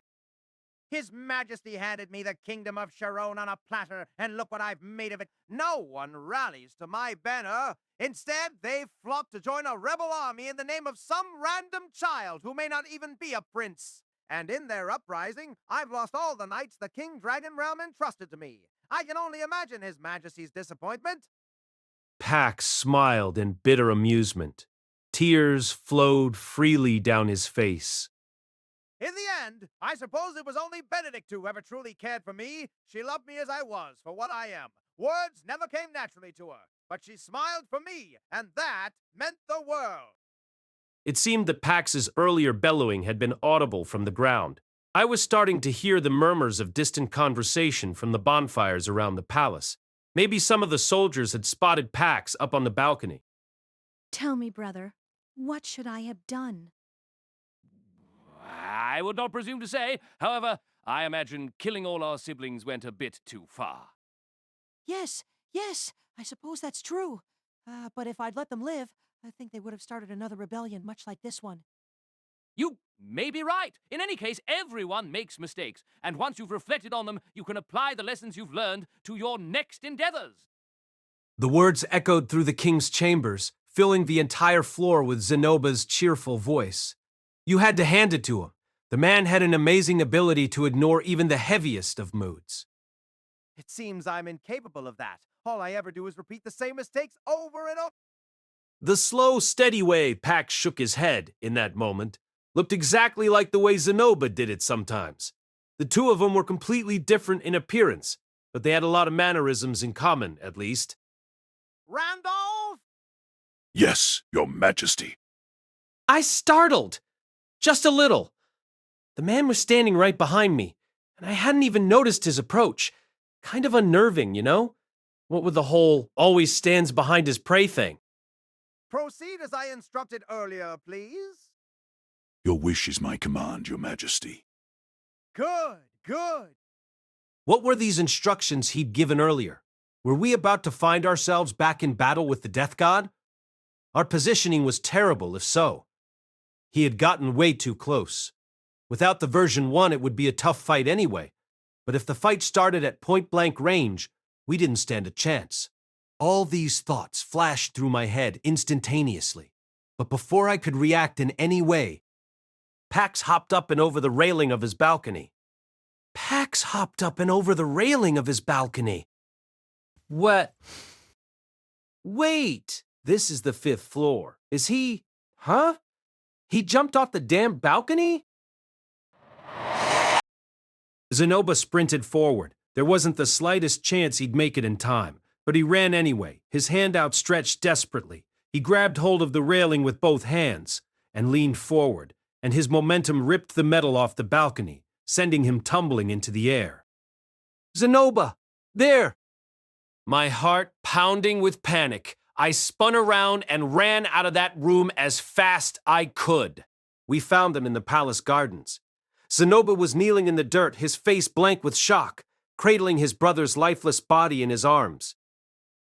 Hurry, Master Rudeus. Use your healing magic. Kneeling, I retrieved a scroll from within my robe and placed it against Zanoba.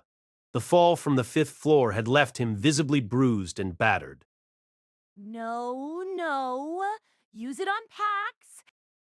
I shook my head without a word. Pax was already dead. It looked like he had hit the ground head first. It was a gruesome sight. I wanted to believe he hadn't felt any pain, at least. Gone? Yeah, I'm sorry, Zanoba. I hadn't even considered that he might suddenly leap to his death like that, but in retrospect, it might have been his intention from the start. Pax had been surrounded by his enemies and felt he had no allies he could turn to. Maybe that was why he'd never tried to flee the palace. He thought he had nowhere to go.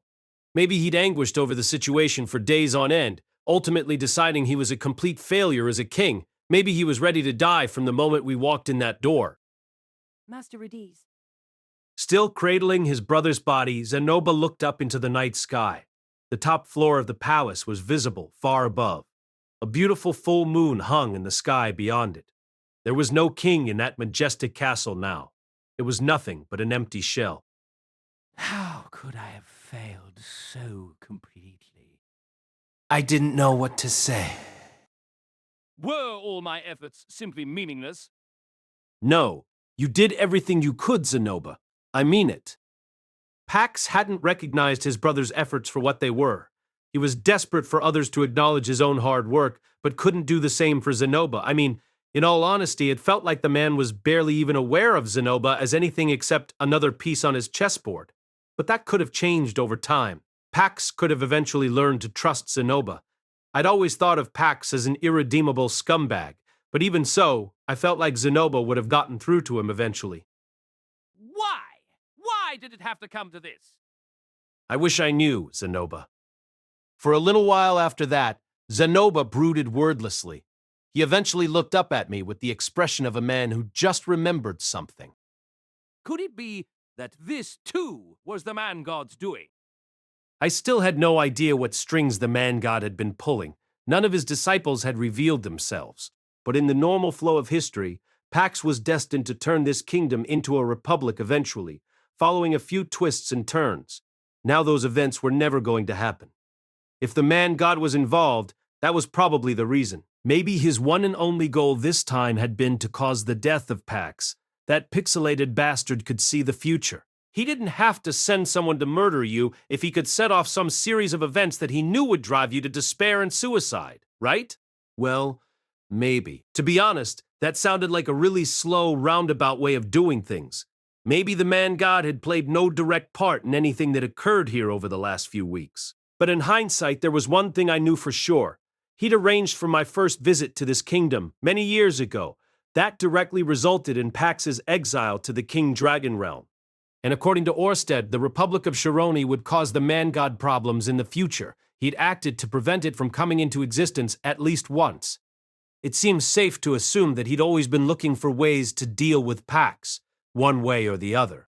What a disaster. I should have realized all this from the start. I jumped to all sorts of conclusions, some of them less than reasonable, because I hated Pax too much to think the damn thing through. Yeah, it's possible. I see. Zanoba gently lowered his brother's body to the ground, then exhaled very slowly. His expression suggested he was crying, but no tears ran down his face. I don't think I would have been so stoic in his shoes. After a long silence, he turned to me and murmured, Let's go home. I nodded. There wasn't much more to be said. Chapter 11, Aftermath.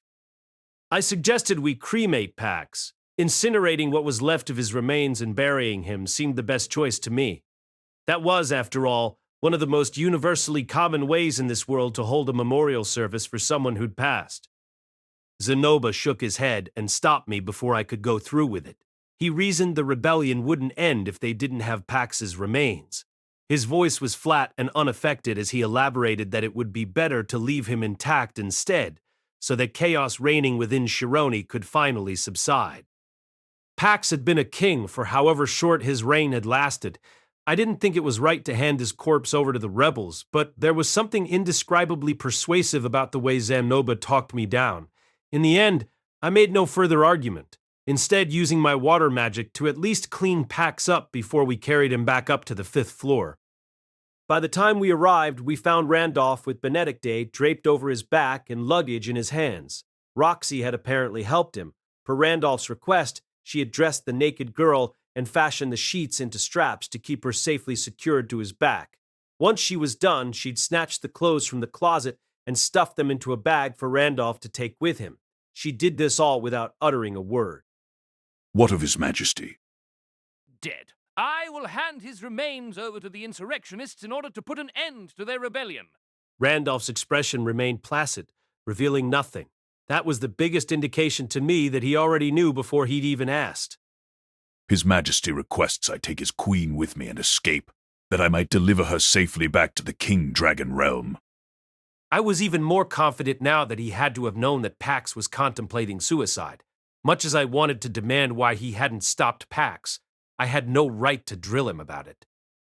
In that case, it would probably be best that you come with us. We know the way out. Very well, Your Highness. Your consideration is deeply appreciated. Randolph bowed his head to end their brief exchange. We had been at each other's throats only moments ago, fighting to the death, and now Randolph was accompanying us peacefully. Normally, I would have kept my guard up, suspicious that this could be the very trap the man-god had laid out, that the last battle was still lingering just on the horizon. But I knew better than that. It was clear that Randolph had no desire to battle us. It was strange how I knew that, but I did. Randolph Marianne, the death god, ranked 5th among the 7 great powers. His strength put him on a level that far exceeded my own, and yet even he looked fatigued. Not that he was the only one, of course. Roxy and I were bone-tired too. If someone suddenly barged in and pleaded with me to fight with him again, I would probably limply shake my head. Not a single one of us had any energy left. Zanoba was no exception. He stayed deathly quiet.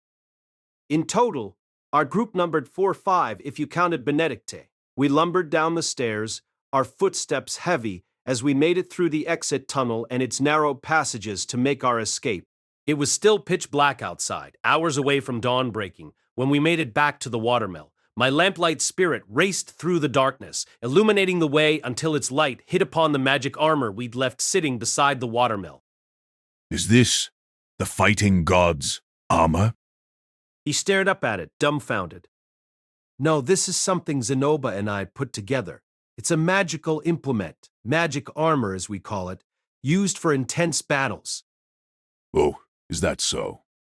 Yeah, if you'd used this thing, I might have been in a bad way. I'm not so sure. Ultimately, I was powerless in the face of your enthralling blade. You had me cornered before I even had a chance to use it. Sorry? Your synchronized attack left me pretty battered, and the last of my mana was pretty much drained, getting rid of those stone cannons you launched at me. In other words, perhaps his real enthralling blade had been him pretending he still had plenty of fight left. My own cowardice convinced me not to press the attack, but if I had, we could have won. That's what it sounded like anyway, but who knew if his words now were genuine? No, either way, I started to say to myself, unable to do anything but sigh. I guess not fighting was the best option anyway. Win or lose, it wouldn't have mattered, and now I only feel more exhausted from thinking about it. By the way, Sir Randolph, you said you knew about the man-god, right? I decided to ask the question while it was on my mind. It was a rare thing for anyone to know of the man-god, and after all my efforts here, I'd let Pax die anyway. It would be pathetic to walk away from this with nothing to show for all my trouble. Yeah, not that I know much of anything about him. Well, would you mind telling me what you do know? Sure, I guess. All I heard was that a relative borrowed his power long ago to face an extremely powerful foe. An extremely powerful foe, you say? He did it to protect his fiancée. At the man-god's suggestion, he stole the fighting god's armor, wore it himself, and went into battle with the dragon god Laplace, who, at the time, was said to be the strongest in the world. Poor sod wasn't able to protect his betrothed in the end, though, and the battle nearly took them both out. Who knows if any of it's even true? I was pretty sure I had heard a story like that before. Yes, come to think of it, Kashirika and Orsted had said something similar about how the dragon god and fighting god had battled. It was a story I heard a lot when I was younger, when alcohol was involved. Figure it's probably complete fiction, but grew up hearing it all the time, so naturally the man-god's name stuck with me. This was, in fact, pretty valuable information. He was recounting a story about one of the man-god's previous disciples. Though I suspected Orsted already knew about this, following up on it couldn't hurt. So, who was the name of this relative? The Demon King of the Biagoya region, Badegadi. Oh, Maybe it was complete fiction then. The Badegadi I knew was heroic, if not a bit half-hearted at times. I could imagine someone making up such a story about him. Not that I thought Orsted was lying about the story at all. but people often claimed other people's valorous deeds for their own. Thank you. After all was said and done, I was totally wiped. I didn't even have the energy to say anything else. To think I'd been on the edge all this time over nothing. I didn't want to think anymore. I just wanted to go home and crash. I had not slept for an entire day, to be fair. Randolph, what do you plan to do now? I plan to return to the King Dragon realm. After that? I'll protect Her Majesty till she gives birth. Then I'll teach her kid academics, swordsmanship, and culinary skills too. Gives birth? So Benedicta was pregnant then? It was hard to tell by looking at her. I was told to give the kid lots of praise as they grow up, so they may end up spoiled rotten. I see. Benedicta would birth the child, and Randolph would raise it. I wondered if Benedicta knew that Pax was planning to die. Perhaps the natural thing to ask them was why they hadn't stopped him if they knew, but I wasn't about to pose that question to either of them. They couldn't have stopped him. And it was likely that they were the ones who felt the most miserable about his passing. Sir Randolph, would you permit me one last question? Surrounded by darkness, Randolph tilted his skull-like face as he waited for Zanoba to make his query. Why did you stick by Pax for so long? Because the king of the King Dragon realm ordered you to do so? Nope. I did it because I liked the guy. Very well, then allow me to extend my gratitude. Gratitude. Prince Zanoba, you are an intriguing man. Oh, by the way, Sir Rudeus. Yes? What is it? From what I hear, it's best not to involve yourself with that man-god. My relative said as much. Doesn't matter whether you're on his side or against him. It won't end well for you either way. Wise words. A bit too late, though. If only Randolph could have told me that 10 years earlier. Thanks to his relationship to this man-god, my relative had a rough time of it himself. Right, Bediggity. It did occur to me that Bediggity had once said something which implied he did know of the man-god. Unfortunately, I had absolutely no idea where he was right now. Well, everyone, be safe. You as well. He exchanged a handshake with Zanoba before turning on his heel and leaving. His skull-like face faded into the darkness. Left on our own, no one spoke a word. We dragged ourselves inside the watermill and passed out, sleeping like a couple of logs. We awoke by noon the next day and made our way back to the capital. The rebel army already moved into the palace, and the groups camped outside. The walls had vanished. The chain, once holding the gate shut, was nowhere to be seen. The Eye of Severance. That was what Randolph had called the demon eye he possessed, but I had no idea how it had kept the king's enemies from infiltrating the palace. In any case, the effects had worn off at some point, either because Randolph had strayed too far from the castle, or because enough time had passed since he activated it. Pillars of smoke rose from inside the castle, likely from cooking fires. You could almost feel the elation from afar. Those inside were bound to be drunk on victory, much like the soldiers of Fort Caron were in the wake of our battle. And the atmosphere wasn't confined to the palace. The celebratory mood pervaded all corners of the city, as if people were cheering for the fall of the foolish king and the bright future that now awaited them. There was no sign of mourning or despair anywhere. Pax's remains were put on display in the city's main plaza. The rebels declined to show him any decency, having stripped him of all his clothes. For some reason, there was an ugly cut on his shoulder, and he was covered in dirt. That too was the work of the rebels, who presumably wanted to present his death as though they had orchestrated it. General Jade had made his proclamation. Pax was an irrational tyrant. My nephew is the true king. Typical propaganda. Without an education in politics, I couldn't really say if Pax had been truly a tyrant. The label probably would have fit him years ago, but the man I'd met in recent days seemed neither irrational nor a tyrant. Sure, if you focused on the part where he massacred the entirety of the royal family, you could argue that he was a despot. But even with these disgraceful rumors circulating, only a tiny group could be seen slinging stones at the former king's corpse. People hadn't loved him, but neither had they hated him. He had spent too long abroad and ruled for far too short of a period. If anything, most people probably thought, so who the hell was that guy anyway? In other words, most were indifferent to his death. That was the impression I got. Zanoba trembled as he watched. His eyes stayed wide open, fists shaking at his sides. Even I could feel bile rise in my throat. Perhaps it would have been better for us to cremate him after all. Maybe handing his body over to the rebel army wasn't the best idea. They probably knew they'd secured victory the moment they took control of the palace. In fact, before all of that, I could have probably saved Pax from his fate. I could not have anticipated that he would leap from the balcony, but I could have sailed over the edge with him and deployed my magic from midair. Maybe then No. It was no good entertaining such thoughts. Never in my wildest dreams did I think he would jump. By the time he did, it was already too late. If anything, I should have realized that he was contemplating suicide sooner. But even that seemed like I was asking too much of myself. Did I make the wrong call again? I had no idea what he was feeling. It was impossible to know how much he really thought of Pax as his brother. All I knew from studying his face right now was that he had held some kind of special feeling for the man. Perhaps something in their past. Something that I didn't know about that spurred such emotions in him.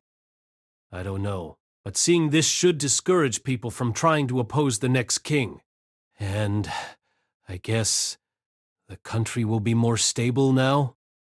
I couldn't remember the name of this supposed 13th prince, but if I remembered right, he was only 3. There was no way he could have incited all of this.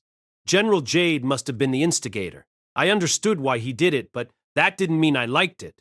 I wondered if General Jade had actually been the man-god's disciple. Was I supposed to kill him then? But if his whole aim had been to kill Pax, those cows had already left the barn. Everything was already over. It was possible the man-god had already withdrawn from here. Best to leave things be, I decided. There was no use spinning my wheels here. Whatever I did seemed unlikely to help our overarching goal. In fact, I'd lost all confidence in my own decision-making. The best thing to do would be returning home for further orders from Orsted. I needed to inform him about Pax's untimely demise, but I couldn't leave without Zanoba. Zanoba, I'm thinking about going back to Sharia as soon as tomorrow. What about you? Do you plan to stick around a bit longer? I intend to go back with you, but before we do, could we wait here for Ginger? I suspect she's already headed this way. Oh, right. Okay then. Whoops, I'd completely forgotten about Ginger. We did need to rendezvous with her first. We could leave once she'd rejoined us. So we went and found an inn where we stayed for 3 days. We'd decided against heading toward Fort Caron to meet Ginger on the road. I was eager to head back home, but I also wanted to take in a little more of this country before we departed. I didn't think we'd come across any groundbreaking revelations in the few extra days we were spending here, but I made sure to gather what information I could nonetheless. The hot topic of the town was, of course, the most recent incident. People spoke of how the rebel army surrounded the city, clashing with Pax's royal forces. They described how the death god Randolph had engaged General Jade in a death match that lasted several days. There was also talk of how wise and noble their new king was. It was all people talked about, from the markets, to the mess room in the inn, to the wells where people gathered. It was hard to tell truth from fiction in these tales, and most seemed to be fabrications. History is written by the victors, as they say, cruel as that reality may be. Of course, not all of these rumors were invented by General Jade. Some might have started as jokes, with eavesdroppers taking that humor as fact.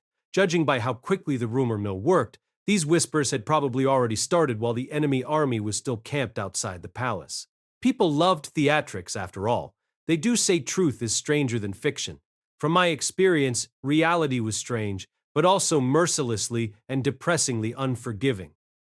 Among the intel I gathered, some rumors suggested that the next king would sell off half of the kingdom's territory to its northern neighbor. Whatever happened to the ceasefire negotiations, I wonder? Did the guys at the fort continue what we had started, or had all our effort amounted to nothing in the end? I had no idea, and Zanoba no longer seemed to care. He spent most of each day in the inn, lost in thought, sitting in his chair and spacing out. It occurred to me that he had lost all of his family now, his brothers, his fathers, everyone. He'd called this country his home, but his place here was gone. Maybe he no longer felt like this place was worth protecting. He wasn't particularly depressed or brooding, though. He simply spent most of his time in quiet contemplation, perhaps thinking about what he'd do from here. The person who got depressed was in fact someone else entirely, Roxy. She had hardly spoken for the past few days. She barely touched her food. When night came around, she spent her time staring into the fireplace with a despondent look on her face. Pax's death, it seemed, had come as a great shock to her. I could see why. At the very end, Pax only had words of reproach for her. It was as if he blamed her for his suicide. If I were in Roxy's shoes, I'd probably be at a loss too. I'm back. Welcome back. She hugged her knees as she stared vacantly at the fire, as she had for several days now. I took my seat beside her as usual. Hey, Roxy? The conversation died there as usual. Everything I could think of saying to her seemed so cliché and insensitive. I couldn't bring myself to force the words out, even if they could assuage whatever guilt she felt. It's true. I did sigh at him back then. Roxy didn't look at me as she spoke, but I could tell she was speaking to me. Her lament didn't stop there. I mean, the day that Prince Pax mastered that intermediate spell, he was so elated when he came to show me, and I just sighed at him. I may have even muttered to myself, "It sure took you long enough." That would be hurtful. Honestly, I think when I was teaching him, I kept comparing his progress to yours. I found myself thinking things like, Rudy could have grasped this instantly, or Rudy would have learnt this at the snap of my fingers. And because of that, I saw him as being beneath you. Maybe I really did look down on him. I had learned intermediate magic almost instantly. Roxy herself picked it up just as quickly, I assumed. Not everyone found it so intuitive, though. I'd found that out the hard way by teaching Eris and Ghislaine. Pax had probably done the best he could. He put in effort, contrived his own methods for using the magic, practiced them, and finally reached the next level. He was probably hoping Roxy would shower him in praise for his accomplishment, but to his disappointment she'd sighed.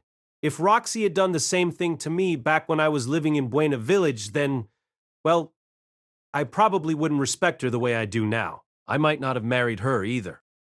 At the time, I was more focused on the power and spells I hadn't mastered. Even after I reached the king tier, I had my sights set on something even greater. Perhaps I was arrogant and ignored those who weren't on my level. Roxy chewed on her lip, squeezing her knees tightly. I reached over and stroked her back. She trembled slightly under my touch. I thought I had learned from my past mistakes. I knew that I'd messed up and swore to do better, but it seemed like I didn't learn a thing. It occurred to me, if only faintly, that maybe I had failed as an instructor. But I tried to defend myself by insisting that no, it was the environment at the palace that was the problem. Tears began trickling down her cheeks as she continued. I never realized it was my attitude that warped him. It never occurred to me. Not once. Not until he said so that day. As she broke into a sob, she pressed her face into her knees, as if trying to shut off her tears. She curled in on herself, shrinking even as I continued rubbing her back. I always thought I could just do better with the next student, but Pax only had one chance to learn for the first time, and I blew it. Roxy continued to weep.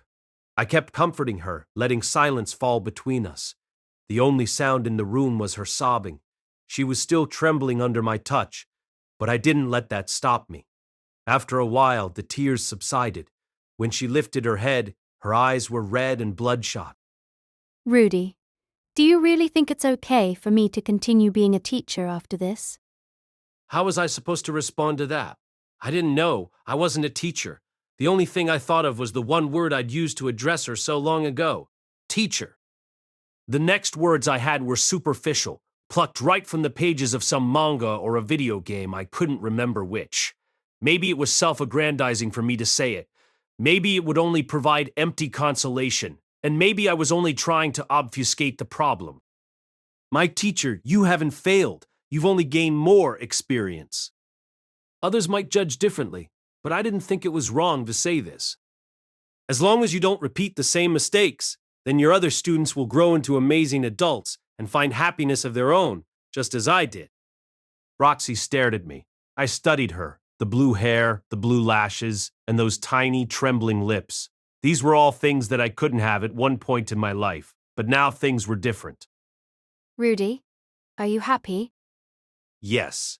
I've been through some awful things, but thanks to your teachings, I've found happiness. Rudy, you always say that. Of course I did, because it was the truth. That wouldn't change. I can't explain it very well, but the only reason I was able to take my first real step in this life is because you pulled me onto that horse with you. You're being overdramatic.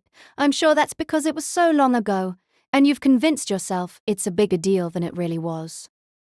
True, maybe I am exaggerating a bit, but one thing is for certain. Every time I failed, I remembered how you would keep moving forward even when you didn't succeed. That gave me strength. Yes, maybe having Roxy as a teacher did lead one of her students to choose the wrong path in life. I could have told her that she wasn't the only factor that led to his demise, but since she already felt personally responsible, as far as she was concerned, she may as well have pushed him over that balcony herself. However, I could argue that there were other students who were still alive because she'd been their teacher. I was certainly one such example. She wasn't the only one who had kept me going, sure, but she had definitely been an important influence. I have no intention of telling you to just forget what happened. If anything, I think it's better if you don't. But at the same time, I don't want you to overlook the fact that there are other students whose lives you have saved, like mine. I knew I sounded pompous saying that, but that was genuinely how I felt. I didn't want Roxy to dismiss her career as a teacher. Roxy's jaw dropped as she stared at me. She seemed to be having some kind of epiphany. Her body trembled, and thanks to all the sobbing she'd done, snot was now trailing down her upper lip. In a panic, she buried her face back into the folds of her robe. Rudy, Yes? I'm certain Lara must have been trying to set things up so I would meet Prince Pax once again. Who was to say either way? Only Lara knew for sure. Roxy might be convinced that was the case, but I wasn't so sure.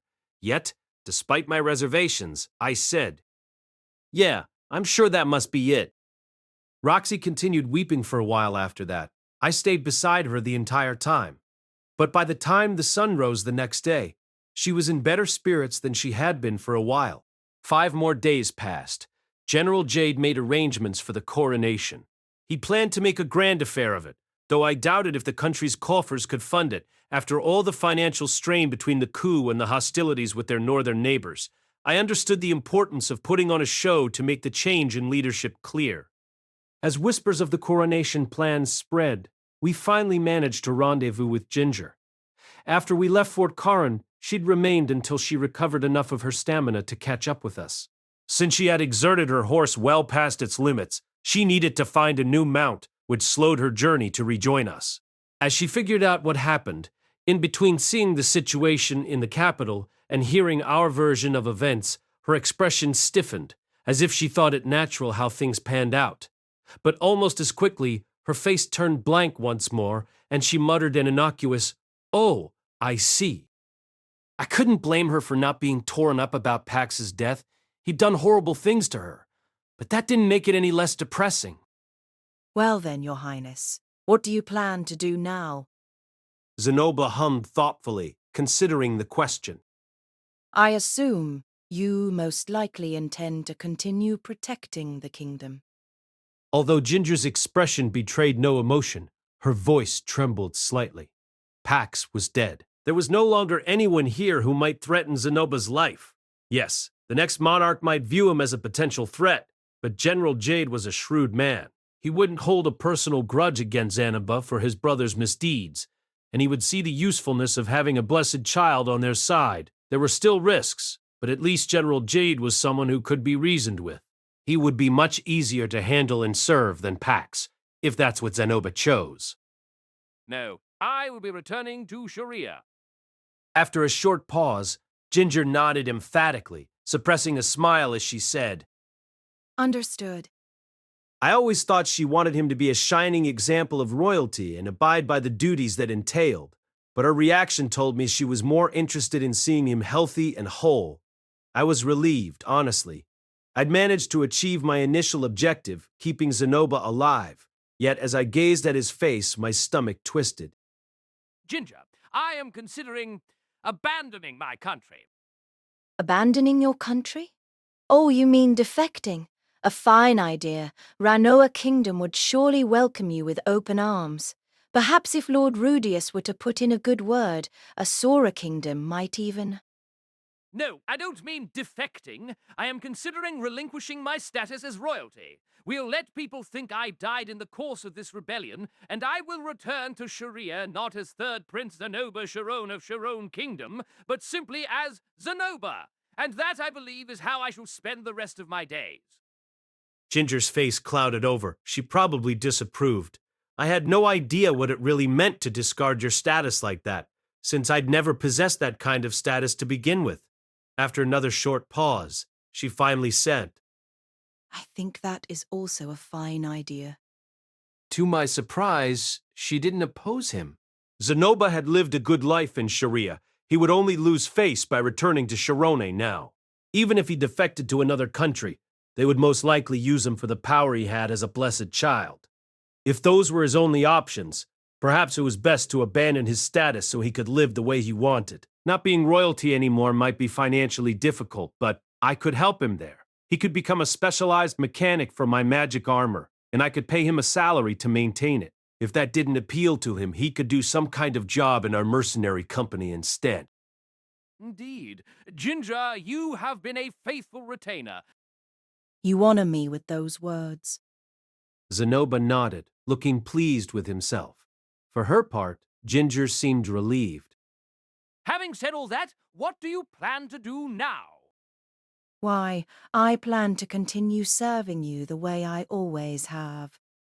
You may be my personal guard, but you are a knight of Shirone. If I'm no longer part of the royal family, then you have no reason to serve me any longer. For me, it's hardly relevant whether you're part of the royal family or not.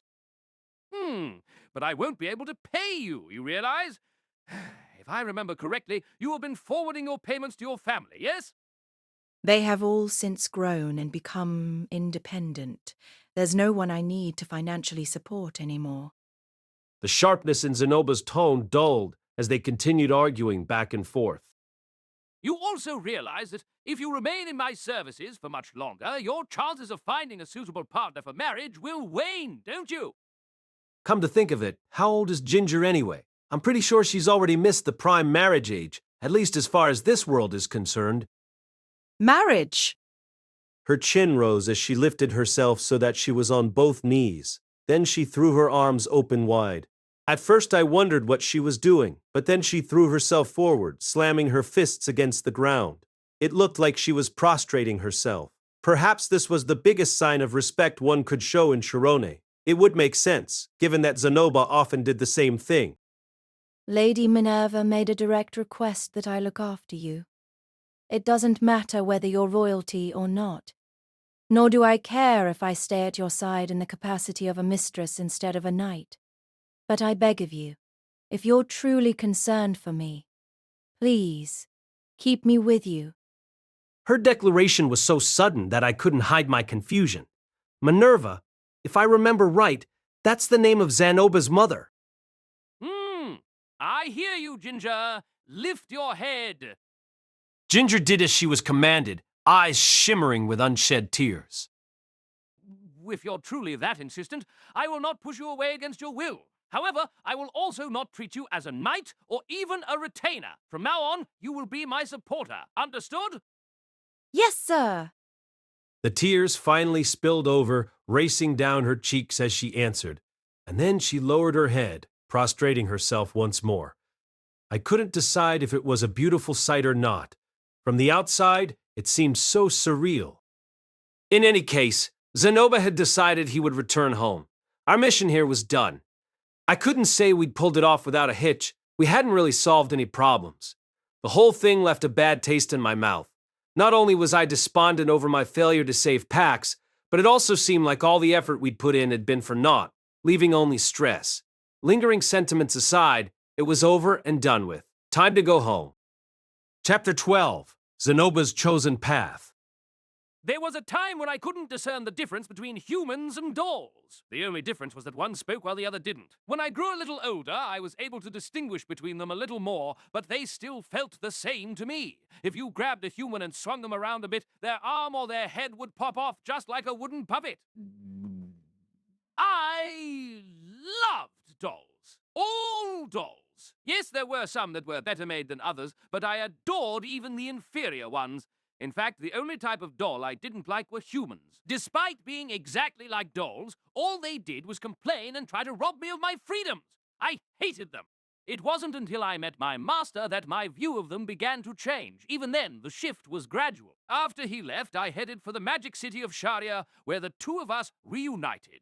At some point in the years after that, I stopped hating every single human. I suspect Julie was the catalyst for that. She was a slave Master, Lady Sylphie, and I, that is picked out together, one whom we intended to teach to craft figurines. At first, she could neither speak nor take care of herself at all, making her a burden. But Master entrusted me with the task of looking after her. Though it was troublesome, it was no different from crafting a figurine. To craft one, you had to first whittle down a regular piece of wood until it took shape. Naturally, I resolved myself to be diligent with Julie's care and taught her everything one step at a time. At some point during that process, Julie stopped being a burden. It made sense. She listened obediently and absorbed the skills that Master taught her quickly. I watched as she gradually transformed into exactly the kind of human that I do like, so of course I couldn't hate her. I didn't realize that until Ginger came into the picture, though. From my perspective, Ginger was someone who always found fault in everything and never stayed quiet about it. She'd call the most banal and irrelevant things important. For example, if we were talking about a tree, she would keep fussing about the state of its leaves or branches. And even though I'd argue with her that solid roots or a solid foundation was what made a healthy tree, she would never get the point I was trying to make. Honestly, she was a pain in the neck. It wasn't until we met again in Sharia that I stopped seeing her that way. She still complained incessantly, but somehow it didn't get under my skin. Why? Why had my feelings changed so much? I knew it had to be my master's influence. He would never have abandoned me for any reason. It didn't matter that I was clumsy, that all I had going for me was my physical strength, or that I would destroy a figurine as soon as I created it. It didn't matter to him that I lacked mana and that I couldn't live up to his expectations. Nor did he seem to resent me for all the desperate, wasted effort he poured into trying to teach me his secret figurine crafting techniques. I had nearly given up on my dream. I was convinced I could never make figurines myself, that it was a skill reserved for gods alone. Master didn't throw in the towel. He tried all kinds of methods to teach me. He tried to find some way to include me in the process. I was grateful. Up to that point, not a single person in my life had ever truly looked at me as a person. Had it not been for Master, I probably never would have realized that Ginger also looked at me for me. Foolish as I was, it was only then that I finally understood the difference between humans and dolls. I knew it was important to make that distinction, but once again, being a fool, I didn't understand why. I only knew that it was. Master didn't spell it out for me. Instead, he led by example and helped me realize it myself. I owed Master for guiding me, and I respected him for it too. In fact, I was even proud of myself for having the foresight to recognize him as my master. Ever the buffoon, I unfortunately didn't understand some of my master's actions. Lady Nanahoshi, the girl known as Silent Seven Star Shizuka Nanahoshi, was one such example. She appeared to be studying summoning magic as a method of returning to her home. No one had ever elaborated on where exactly that home was, but I had no interest in knowing. Personally, I only had bad memories of my own home. I couldn't empathize at all with her intense desire to return to where she came from. From what I'd heard, Master's own memories of his home in Asura Kingdom were largely bitter. In spite of that, he devoted himself to helping Lady Nanahoshi. When she broke down, he dragged her to his own home and looked after her. When she was deathly sick, he traveled all the way to the demon continent to search for a way to heal her. By help too, but only because it didn't bother me to do so. If Master was doing something and it meant helping him, I didn't have to think twice. But that didn't change the fact that I didn't understand why he was helping her. It was in the midst of all of this that something within me changed. At some point, I began developing some attachment to my own birthplace. There were some days when I'd find myself intensely nostalgic for Shirone's palace, in spite of how awful it had been. Nanahoshi was always talking about her home, so I could only assume that had rubbed off on me. That was likely why I immediately felt compelled to answer Pax's summons when I received the letter from him requesting aid. I did genuinely love my country and wanted to protect it if the need ever arose, so when it did, I felt like I had to go. I was wrong. When Master tried to persuade me to return home with him at Fort Caron, my heart wavered. I considered it. My days were so fulfilling and enjoyable back in Sharia. making figurines with Master, enough that I honestly considered abandoning my homeland for it. But I couldn't do it. It was like a wall went up, saying I couldn't go back. Pax is my brother, so I want to save him. That was nothing more than an excuse I blurted out in the moment. It was a calculated move, since I knew it was the one thing that would surely convince him. Yet somehow that answer also resonated with me. I'd heard before that if you speak a lie, sometimes you end up believing it yourself. I thought at first maybe that was it, but no, it wasn't. It wasn't until after Pax jumped from the balcony and I saw his remains that I realized the truth. It brought a memory from the distant past back to the forefront of my mind. My elder brother, the second prince, had been hosting a party and I was invited. I don't remember now what the party was for, but it was the type where attendance was mandatory. But I didn't remember if I had actually even attended or not. The one thing I did remember was that, by pure coincidence, the young Pax had been seated right beside me. This was before Lady Roxy began serving at the palace. Pax could not have been older than 10 at the time. We didn't talk. We only sat beside each other. I sensed that he wanted to speak with me, but I couldn't be bothered to engage in small talk. I didn't even glance his way, and he never worked up the courage to speak to me, even though he'd never said anything to me. In a way, I had ignored him. As I cradled his dead body in my arms, I couldn't help but think, why didn't I say anything to him back then? Even a word or two. That dispelled any doubt I had. I finally understood. My own puzzling actions mirrored that of my master's. It made sense to me why he helped Lady Namahoshi now. He'd likely seen her as a little sister. Why hadn't I realized it sooner? Master had 2 biological sisters, and the way he interacted with Lady Nanahoshi was nearly identical to how he treated the older of his 2 siblings. He kept a watchful eye on her, and if there was any trouble, he jumped in to help. He took care of her as tenderly as he did his real sisters. I had been asking so many questions of myself. Why did I help Master in the demon continent? Why did I find myself recalling my homeland afterward? Why, when Pax's letter arrived, did I shake off the opposition of all those around me and resolve myself to return home? In the wake of the battle at Fort Karen, why did I feel compelled to rescue Pax? Why did I blurt out that lie about wanting to save him because we were family? And finally, why did that lie resonate so much? I finally understood the answers. It all made sense to me. The puzzle pieces fell into place, but it was too late. That was my folly, realizing it all. Too late. Pax was dead. We weren't able to save him like we did Nanahoshi. Even so, there was still something left that I could do. We made it back to Sharia. People often say things like, going is the easy part. It's coming back that's hard. That didn't really apply to us. We had a smooth return trip. I used my magic armor to draw our carriage back to the woods where we had a teleportation circle prepared to take us back. Zanoba and I worked together to disassemble my armor, then hauled it back to the floating fortress. Roxy went on ahead while Zanoba and I stayed behind to pay our respects to Rudeus. He said at Kurt, I see, when he first saw us, and we filled him in on what had happened. Afterward, he guided us to the room we'd last spoken in and offered his own words of wisdom. It's foolish to let any country tie you down. Zanoba nodded earnestly and told Perugius he was abandoning his royal status, which left Perugius looking pleased. He even offered me some words of encouragement, saying, You did well. Honestly, I was relieved that I hadn't lost a friend I enjoyed sipping tea with. We also stopped by to visit Nanahoshi, who reacted to our return with a drawn-out sigh. I could understand her exasperation. Zanoba, coming back like this, ruined any sentimentality she'd felt during her teary-eyed, heartfelt farewell. Anyway, Eris was due to deliver within the next month. The least I could do was be with her for the birth. The problem was that, although I wanted to head straight home, I needed to do something else first, namely, report to Orsted. The man-god had really pulled the carpet out from under me this time. On the plus side, I had succeeded in my goal of bringing Zanoba home safely, and I hadn't died or been maimed. On the downside, we learned nothing about the man-god's goals this time around, and we failed to keep Pax alive. Orsted had already told me that someone pivotal to his plans would be born in the Shirone Republic, which meant he'd lost a powerful piece on the board because of this. It was an utter defeat.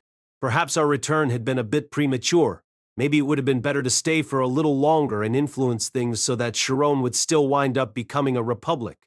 Nah, if it was that easy to turn the nation into a republic, then Orsted wouldn't have ordered me to keep Pax alive. Regardless, it was probably best to be completely honest about how it all turned out. If there was a way to compensate for this setback, I would do so. Okay, Roxy, I'm gonna head to the office for a few. I'd like to stow the magic armor. All right. I'll head on home and let everyone know we're safe. The two of us parted at the entrance to the city, and I made my way toward the office. For some reason, Zanoba had decided to tag along with me. Something wrong? No, but that armor helped keep me alive, so I thought I would thank Orsted for lending it to me and apologize to him for having destroyed it during our journey. Oh, okay. It was odd that Zanoba wanted to thank Orsted directly. I figured Orsted's curse would be potent enough to snuff out any positive emotions Zanoba had. Perhaps this sudden change was courtesy of Cliff's painstaking research. Maybe Zanoba might start throwing punches once he actually came face to face with Orsted, but as long as I held him back, everything would work out, surely. Feeling confident, the two of us walked together the rest of the way to the office. I stowed my magic armor, locked the door to the storage, and headed into the main building. We passed through the deserted lobby and made our way straight to the boss's office. I sucked in a deep breath before going inside. I was about to report that I'd failed, after all. Not like I hadn't failed numerous times before. I had, but this one was a considerably larger failure than the others. He might reprimand me for it. Maybe I'll be lucky and he won't be in today? Nah, it would be better to get it done and over with, okay? Well, first things first, time to knock. Indeed, a courteous knock could put one in a good mood. I needed to keep mine calm and polite. I raised my fist and very lightly tapped it against the door. Rudeus, So much for the hope that he wouldn't be in. Despite my anxiety, I had already mapped out an explanation in my head. All I had to do was stick to the truth and be honest with him. Pardon the intrusion. I, Rudeus Greyrat, have at last made my return from Shirone Kingdom. I threw the door open, barged in, and bowed deeply. When I straightened up, a strangled cry escaped my throat. Gah! Orsted was wearing a black, full-face helmet. I could only assume this new facer magical implement, I guess, had been newly crafted by Cliff. seems you have returned safe and sound. Yes.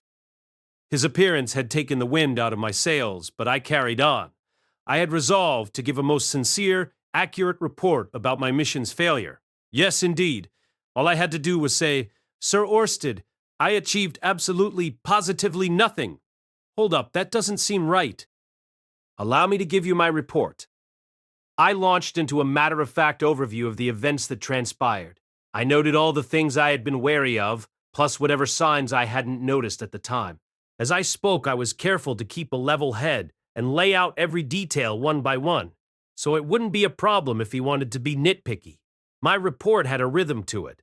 First, I described an event, then what I felt about it, what I thought about it, who I consulted about it, what conclusions I drew, and what actions I took. Then, I told him what the results were. I also included what I suspected the man-god's motivations were and how I thought best to proceed in relation to that. I didn't leave anything out. I offer my most sincere apologies. I failed to fulfill my duty, thereby allowing Prince Pax's death. A suffocating gloom filled the air. I couldn't read his expression beneath the helmet, and that only made it several times more terrifying than usual. Frankly, I preferred him without the helmet.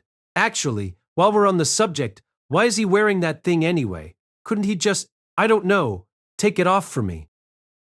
The King Dragon Realm's king, Leonardo King Dragon, is one of the man-god's disciples. Most likely, General Jade of Shirone Kingdom is one as well. He manipulated the two of them in order to drive Pax into a corner, forcing him to commit suicide.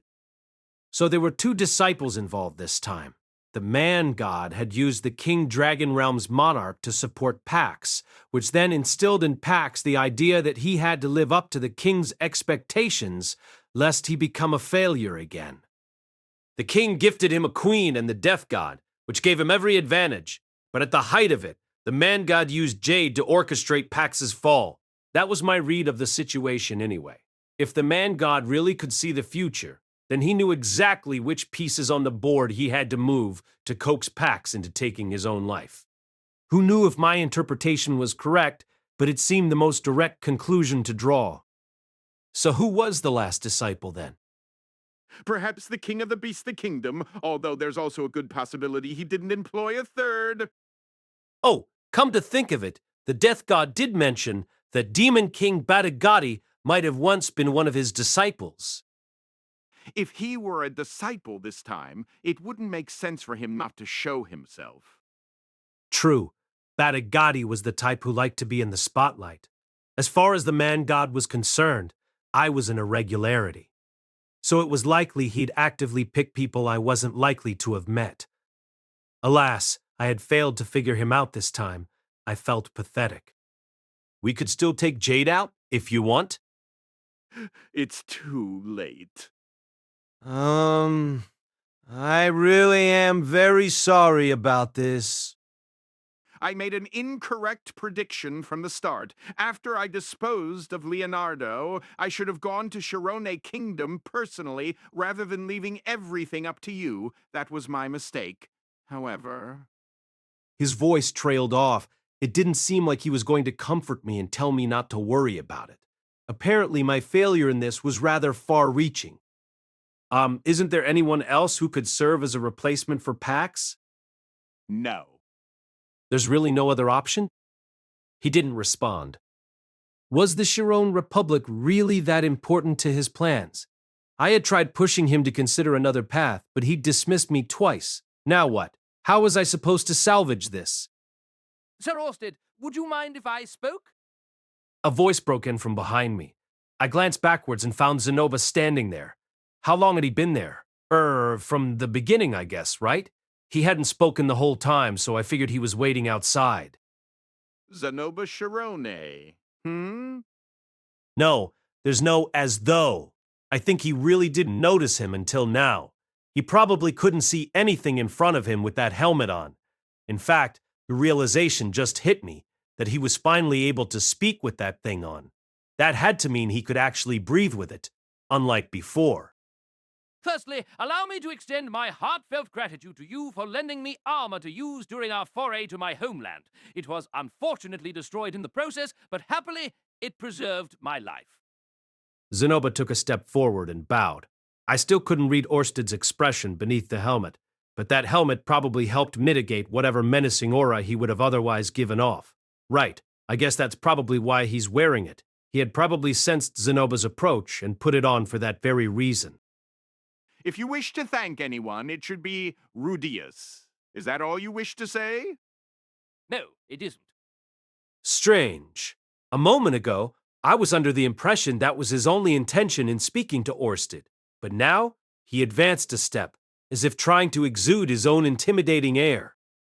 Judging by your conversation with Master just now, I take it that Pax was caught in the middle of your battle with this enemy? Is that interpretation correct? Uh-oh. Did he think that this was all Orsted's doing? If so, perhaps it would be better to stop him now? It sounded to me as though you were the one trying to save my younger brother, though. Is that correct? I wasn't particularly trying to save him, no. What I wanted was a person who would be born in the country your brother would build. The country he would build? And you wanted someone who would be born there? Orsted was being more cryptic than usual. Honestly, I wanted to know more about all of this too. Without all the information, it would be impossible for us to rectify the situation. Sir Orsted, if at all possible, I think we would appreciate a more detailed explanation, please. Orsted didn't respond immediately. Silence dominated the room, only broken when I heard him suck in a deep breath from inside his helmet. Under any other circumstances, that might have eased some of the tension in the room. But I sensed anger in the way he gulped in the air. My anxiety ratcheted up. After becoming king, Pax Shirone would have created a republic. He'd told me that part before. What I wanted to know was what happened after that. After Shirone became a republic, a man who had once been a slaver would rise to prominence. A man by the name of Bolt Macedonius. Pax would have appointed this man to an important position. Huh. So the key person we needed here was Bolt Macedonius, then? Bolt Macedonius would go on to be an authority in the Republic and put down roots there. So what role does he play? Bolt himself plays no role in my plans, but one of his descendants gives birth to the demon god Laplace. Laplace? So that's where he came in, huh? Now that Pax is dead, I have no idea where Laplace will be born. In other words, Shirone becoming a republic was a precursor to Laplace's rebirth. In that case, we could still make Shirone into a republic, or we could at least make sure that Bolt Macedonius meets the partner he's supposed to, so that he can marry and have kids. It's pointless. Do you truly think I haven't tried that before? No doubt Orsted had tried all sorts of things in the long loops he'd been stuck in. Apparently, Laplace's rebirth was a really unpredictable wild card, which was why Orsted had hoped to pin it down, making it easier to locate him. I suspected the Shirone Republic wasn't the only domino required for this part of Orsted's plan. He'd probably been orchestrating things for 100 years just to make sure Laplace was reborn there. Perhaps some of my other missions had played a hand in that. But with one element gone awry, the entire house of cards had collapsed. Reaching the man-god requires that I first kill Laplace. After he reincarnates, he'll spend a little while lying low before gathering his comrades and starting a war. At that point, it would require significant effort and mana to dispose of him and his followers, and then I'll have to face the man-god immediately afterward. So there's no option to defeat Laplace, take some time to recover your mana, and then face off with him? Laplace's reincarnation is largely set in stone. It always happens near the end of a loop. I have attempted to usher in his rebirth sooner, but to no avail. Going through a war like that means I won't be able to reach the man-god. This loop is a failure. A failure. The word echoed in my brain, bouncing around. The scumbag inside of me screamed back, "Well then, why didn't you come to Shirone if it was so damn important?" But I kept silent. He'd entrusted this mission to me. And I had failed. This had been a test to see how useful I was. I guess that means I'm done for then, huh? He's probably already fed up with me, isn't he? I assume that means he's going to give up on this loop. But if he does, where does that leave me? And what about my family? It's a bit hasty to call it a failure at this... Zanoba, did you actually comprehend everything he just said? I wondered if perhaps he was confused after all that talk of the future and what was to come. If a war is coming and we must take down Laplace and his followers, then that means we should start preparing forces of our own to combat them. Oh? We don't have to put together an entire army, but surely we could begin gathering comrades powerful enough to stand toe-to-toe with Laplace. Ooh, Zanoba actually said something good there. His plan made sense too. If the main issue was that all of this would sap Orsted of mana, then all we had to do was make it so that Orsted didn't have to fight. I understand that your curse makes it hard to gather such comrades yourself, but you have my master to assist you, and I will aid you as well. Zanoba took a few more steps forward and then went down on one knee, lowering his head. Though my proposal is based only on what I understood from our short conversation, I won't deny that it may be off base. It sounded like a good idea, even if we didn't know if it would pan out or not. If, as Orsted claimed, Laplace's rebirth was fairly consistent in all loops, then we had about 80 years, give or take a few. In the interim, we could gather a group of strong allies people, like the Death God or Perugius, who we could then pit against Laplace when he returned. That would leave Orsted unscathed for the battle to follow. I don't know the precise details of the situation, but I have heard that the two of you have combined forces to battle this man-god, as you call him. This man-god... Zanoba paused and lifted his chin, staring directly up at Orsted. Then he slapped his hands against the ground. He's the one who killed my younger brother. He pressed his forehead to the floor, prostrating himself. At least he did it less violently than usual, maintaining some grace even as he kowtowed. I beg of you, allow me to be one of your subordinates as well, Sir Orsted. Silence. I want to avenge my brother. Orsted's neck turned ever so slightly, as if he was glancing in my direction.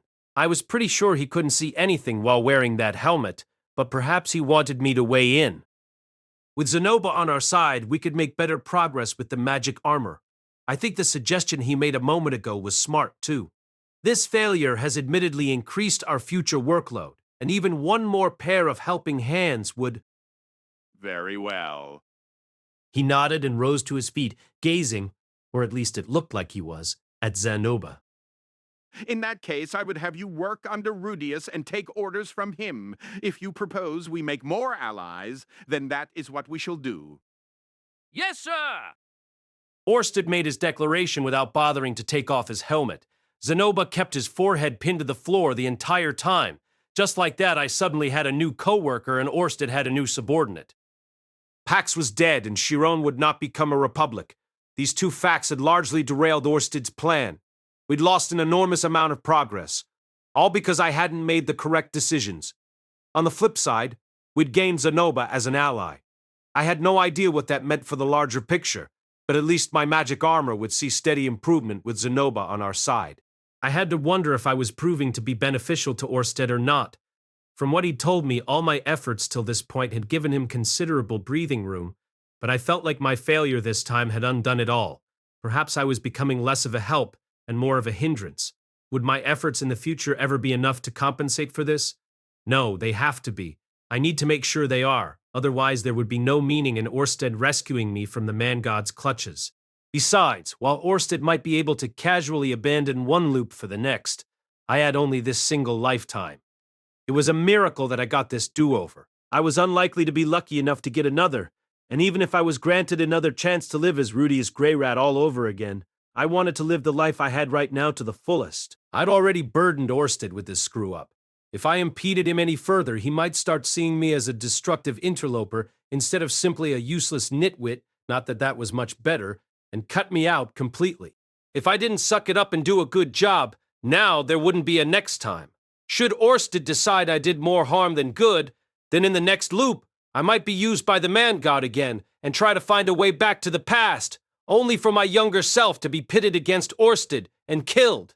Assuming he didn't decide to kill me sooner, that is. He could snuff me out when I was still a child in Buena Village, or after I started working as Eris's home tutor, or even when we ventured back to Shirone Kingdom after being teleported off to the Dion continent. What he decided to do with me next time depended on what happened this time. Orsted was being kind to me now. I was sure there were a multitude of reasons for that, but it was probably a calculated move on his part. I couldn't forget that he was always contemplating his next loop, and that it was perfectly possible he was feeling me out to see what pleased me and what didn't. During this mission, I'd been too dependent upon him as usual. Somewhere inside of me, I'd convinced myself that as long as I obeyed his commands, he'd swoop in to rescue me if I got myself into a tight spot and needed help, that things would just magically work out. A part of me genuinely believed that. I couldn't keep leaning on Orsted like a crutch. I swore to myself that I wouldn't anymore. Chapter 13, It's All Right to Be Happy. With that out of the way, it was time to return to my family. Eris was close to giving birth, so she might not be in the best mental state. She had times when she got depressed too, just like anyone else. I decided to have Zanoba stop by our house too. I wanted to entrust Julie into his care again. Not that she had outstayed her welcome, but I figured she'd be happier with him. Incidentally, Ginger was out scouting for a place they could live, and Zanoba had vacated his dorm room, and it was no longer an option for them. Even if he decided not to go back to a dorm, though, wasn't there some way he could resume his studies at the university? He was only a few months from graduation. It seemed a waste. Mushoku Tensei Volume 19, Refugi Namagonote, cast by Artale Studio. If you are interested in creating your own audio drama like this, please visit www.artale.ai and use promotion code ARTALE to activate your account. Now, enjoy the story. Waste. Perhaps if we put in a request with Genius, he could pull some strings for us. Honestly, I was pretty sure that many went into research upon graduation as members of the Magicians Guild. Well, Zanoba, I look forward to working with you. Yes! At least Zanoba would stay with me from here on out. That was something to celebrate. Our research on the magic armor would proceed apace, and we didn't have to give up on selling those figurines either. Since Zanoba had lost his home here, I could always lend him money until he got back on his feet. Getting money involved usually led to unnecessary trouble, but I wouldn't hesitate if it was for Zanoba. We arrived at the house as I was lost in thought. Bite was tangled around the gatepost. Between him and the green roof, our house looked like an ecologically conscious one. As we approached, Bite opened the gate for us, as he always did. I can only hope that Julie hasn't caused any unnecessary trouble for your family. I'm sure she did fine. She gets along well with Aisha, and as we entered the estate's grounds, the air whistled as something cut through it. I instantly knew what it was.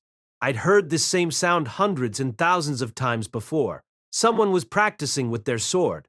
I could only assume Norn had come back to visit. Huh, weird. Norn's swing sounded more confident and sure than I'd ever heard before. I hadn't overseen her training for a while, but the sound of it hadn't been quite so sharp back when I was teaching her. It was more of a foom and not a fwish, which signaled that the blade was moving straight and true. My own swings never made such a pleasant noise. Yeah. In fact, this sound kind of reminds me of Eris's. I turned my gaze in the direction of the noise, and I couldn't believe what I was seeing at first. A lone woman stood there, wielding the stone sword I'd made for her to practice her swings.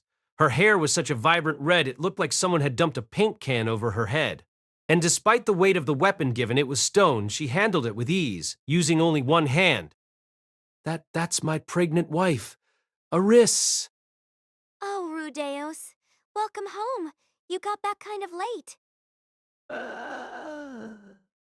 Hold up, just a second, Eris. What are you doing? I raced over to her. You can't be doing this, okay? You're about to give birth. Yeah, I get you're strong enough to handle your sword with ease, but that thing is heavy. Flexing your stomach like that is... Wait a minute. Her stomach? I glanced down at her abdomen and found it unexpectedly smooth and trim. Where is my little baby? Huh? Just to be sure, I tested my hand against her stomach. Ooh, amazing. She's got a six-pack, and her muscles are super tight. This is definitely not the kind of pregnant tummy I've seen before. Huh? What in the world was going on? Had her sinewy six-pack somehow compressed our baby like shrink wrap? Oh, God. No, stop it, I chided myself. This is no time to be panicking. Perhaps the baby had been pushed lower because of the six-pack. Is it here instead? What do you think you're doing? Eris snapped, socking me in the face after I groped her bottom. I gazed up at her, having been knocked onto my own bottom. Eris had taken up a wide stance, crossing her arms over her chest.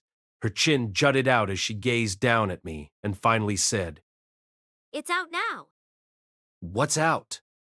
The words left my mouth before I could think them through, even though the answer was already obvious. The baby. Whose baby?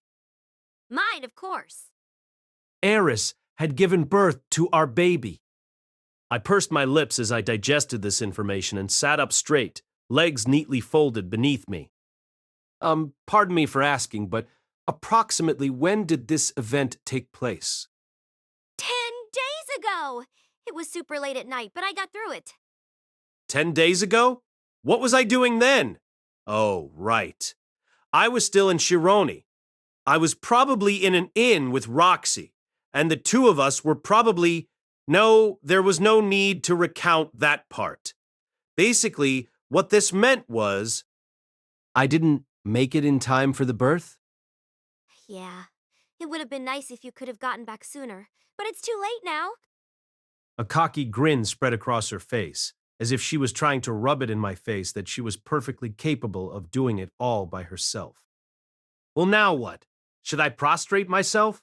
No, it wasn't like I'd done anything wrong. We'd known this was a possibility before I left. I still couldn't shake the guilt, though. While I was too perplexed to properly respond, Eris furrowed her brows. What's with you? Aren't you happy? I am happy, but I feel a little conflicted. Oh, right. It was a boy, of course. His name is Aris, just like the historic human hero. Was joy an appropriate emotion right now? I'd failed to fulfill the mission Orsted gave me. I'd let Zanoba's younger brother Pax die. We'd managed to scrape by without the whole thing coming undone, but I'd screwed up so much of what we'd wanted to accomplish. My son's birth was heartening news, if a bit sudden. But was I allowed to be happy about it, all things considered? Master! While I waffled back and forth over my emotions, the entrance flew open. A tiny figure with orange hair came darting out. She streaked right past me and launched herself at Zanoba, clinging to his thigh. Ah, Julie, my dearest apprentice, I have returned. Zanoba reached down, slipping his hands beneath her arms and lifting her into the air. Tears streamed down Julie's cheeks. Her tiny fingers clutched at his sleeves. I've been waiting patiently for your return this whole time, Master. I know. It was a heartfelt reunion. In fact, Julie showed so much emotion at his return, I almost started to question whether my family had been cruel to her while he was gone. The next words to come out of Julie's mouth were jaw-dropping. You know, I love you from the bottom of my heart, Master. Oh, you do you? I never realized. Please, don't ever leave me behind like this again. Please let me stay with you until your dying breath. I beg you. Please. She pleaded, voice heavy with sorrow. The way she spoke made it crystal clear how much she had worried. Zanoba stared back, initially dumbfounded, but his lips soon gave way to a gentle smile. You needn't worry anymore. From now on, I'll be with you forever. Master, what? Her cry for him devolved into a fresh wave of tears. Zanoba pulled her close and pulled her head against his shoulder. He seemed quite happy with her reaction to his return. Oh, yeah, I realized. It's true that Pax died. My mission was a flop, and the man-god seized victory from our hands this round. But we came back alive. Zanoba, Roxy, Ginger, and I are all healthy and whole. We didn't lose any of them. That, at least, was something to celebrate. It was all right to be happy. Eris! I wasn't about to fight the sudden flood of emotion that washed over me. I threw my arms around Eris and planted a kiss on her. She was shocked at first, but responded by returning my embrace and kissing me back. My hands slipped down her back, finding their way back to her butt. When I squeezed, she tightened her arms around me and deepened our kiss. Taking this as an invitation, I slipped a hand around to her chest and began groping. The next instant, I found myself kissing not her lips, but the ground, after her fist smashed into my face again. You went too far. Sorry. She squeaked in surprise when I leaped to my feet again and lifted her, cradling her in my arms like a princess. I couldn't wait any longer. I wanted to see my baby's face ASAP. So, where's our boy? Where is he? In the house. Strangely, Eris didn't try to fight her way out of my grasp. She wrapped her arms around my neck, pausing only once to point at the house, in response to my question. Master! Yes, Zanoba? I will respectfully take my leave for today. I shall see you again tomorrow. Be sure to convey my gratitude to Lady Roxy as well. You got it. After that brief exchange, Zanoba spun around and left. Apparently, he didn't want to impose on our harmonious little family gathering. I raced straight into the house, through the front entrance, and into the living room where we found two girls seated on the sofa. One of them was cradling a baby in her arms. Look, Miss Norn, look! He just smiled. Aisha, come on, let me hold him. Fine. I guess you have held Lucy and Laura before. Oh, he's touching my breasts. I guess he must be hungry? Hard to say. We both know what his father is like.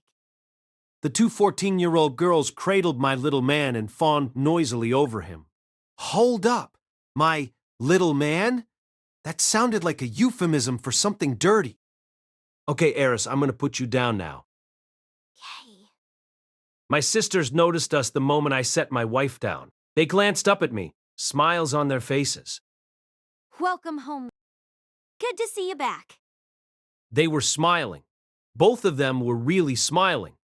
I had a sudden flashback to Pax's face, to the self-deprecating, resigned grin he wore before the end. Miss Roxy told us what happened, about how rough it was for you guys. Forget that. Here, take him. Oh, yes. Right. Elder brother, this is... After taking the little bundle into her arms, Norn quickly passed him off to me. I held him delicately and drank in his features. The little tuft of hair on his head was red, and his eyes were exactly like Eris's. This is my son, Perhaps it felt so surreal because I hadn't been present for the birth. Anxiety swelled in the pit of my stomach. My little boy gazed up at me, stretching his stubby little arms toward my chest. He patted his hands against me, like he was trying to grope at something soft. But sadly for him, my pecs were rock hard. Gwa! All the tension in me faded, relief sweeping in to take its place. Yeah, there's no doubt in my mind now. This is definitely my kid, Paul's grandbaby. Arus? That Big Brother, are you okay?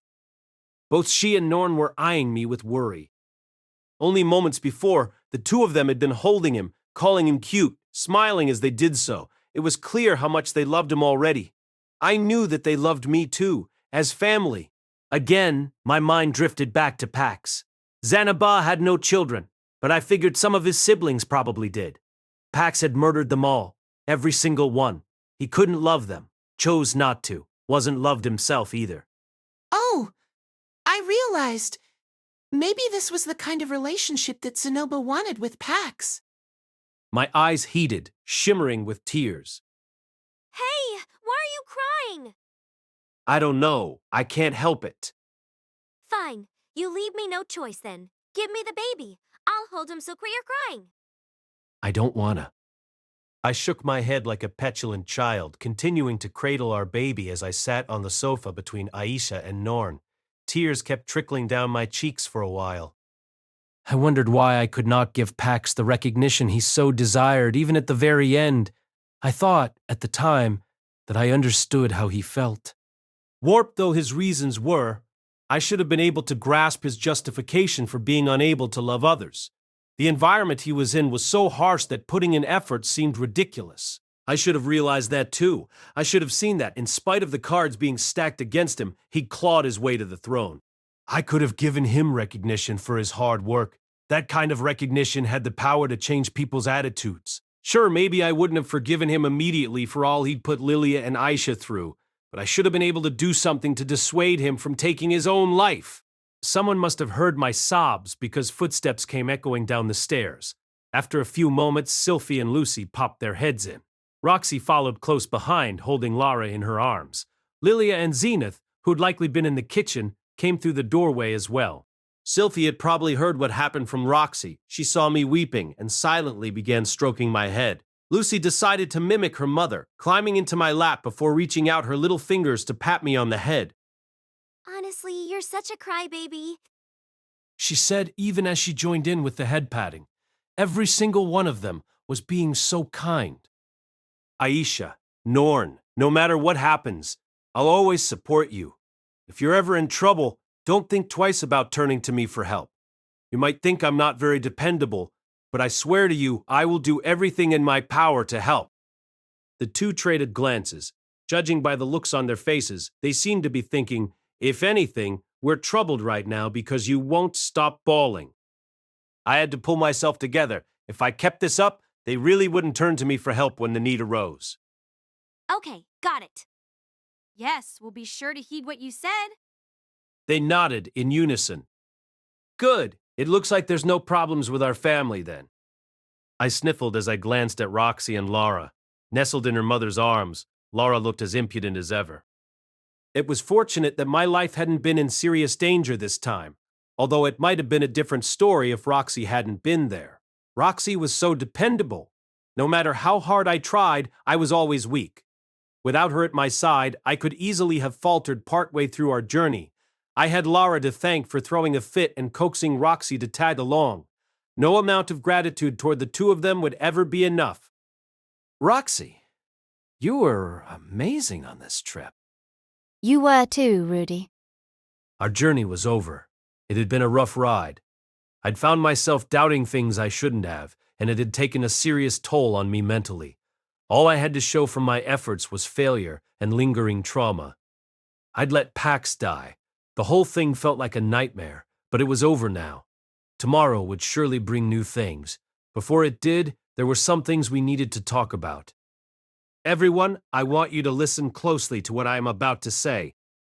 That day, I told my family everything about the man god. About him, about Orsted, about the war raging between the two of them and everything that had happened to me in the past. I mentioned that Laura might be a savior in the future and even explained why I was cooperating with Orsted. I shared every detail, and once I said my piece, I asked them for their support. When the time finally came, I wanted them to stand up for me, and by extension, Orsted. Every single one of them nodded. Every single one of them. Eris, Sylphie, Roxy, Lilia, and of course, Norn and Aisha too, were dumbstruck by this sudden flood of information.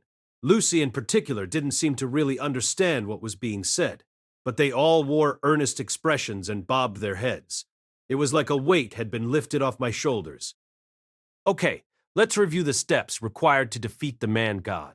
In order to reach him, we needed 5 hidden treasures passed down by the dragon folk, treasures that were originally created by their distant ancestors. Each of the 5 dragon generals possessed one, and by using the dragon god's secret art, the door to the world could be opened.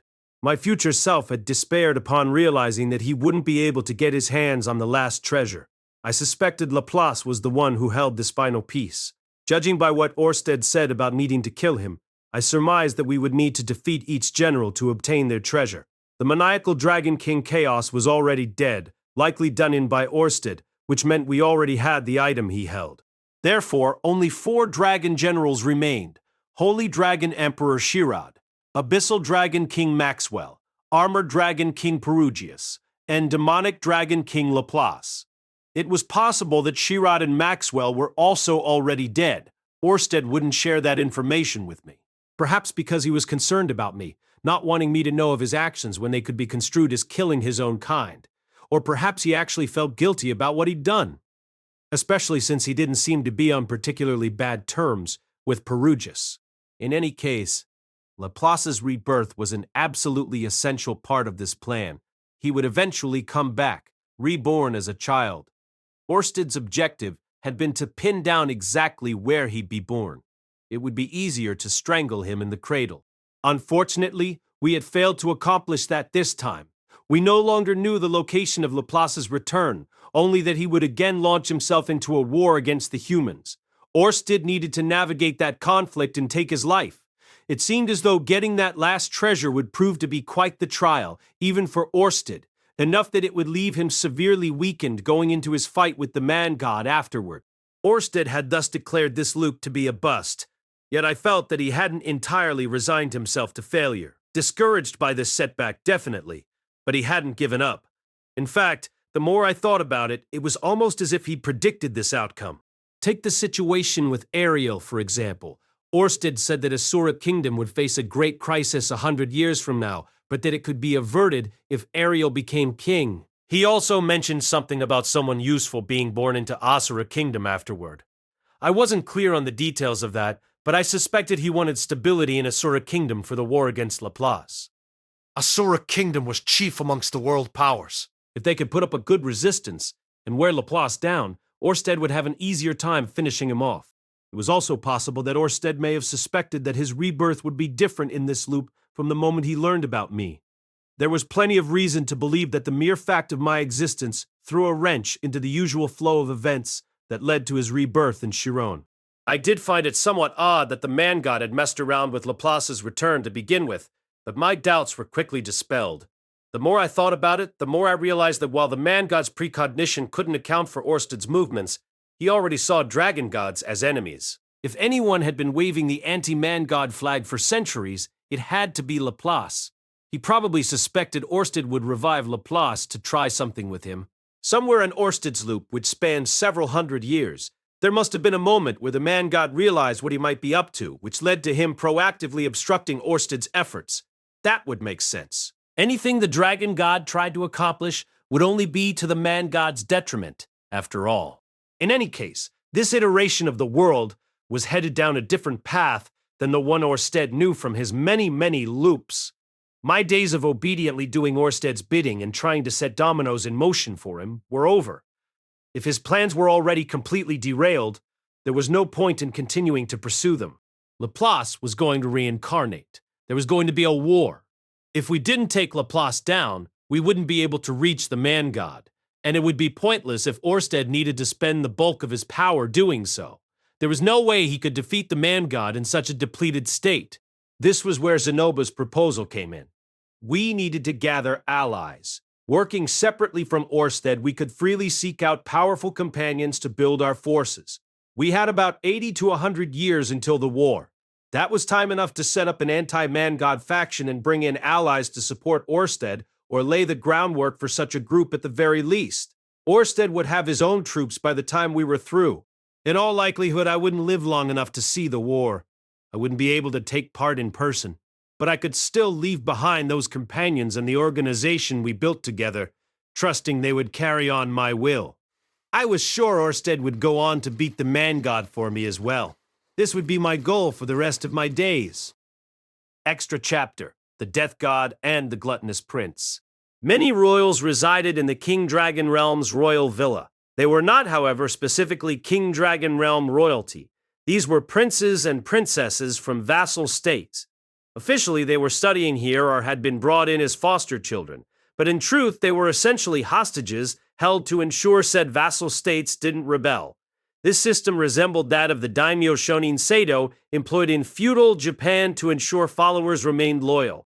At any rate, these princes and princesses weren't very conscious of their position as hostages. As long as their home country stayed compliant, their safety and continued stay were guaranteed, allowing them to live in leisure. Not all of them were so carefree, however. An ambitious few spent that time improving themselves and keeping a sharp eye out for any opportunity to climb the social ladder. Pax was one such person. He had a sudden change of heart one day and threw himself into studying sword fighting, magic, and academia. He would exercise as much as he could in the morning, leaving the latter half of the day for magic and books. Pax swore he would keep up this daily regiment, but such a drastic change in schedule couldn't stay consistent for long. Lately, he'd started dedicating his hours in the morning to a wholly different pursuit. Namely, he started visiting the gardens close to the royal villa.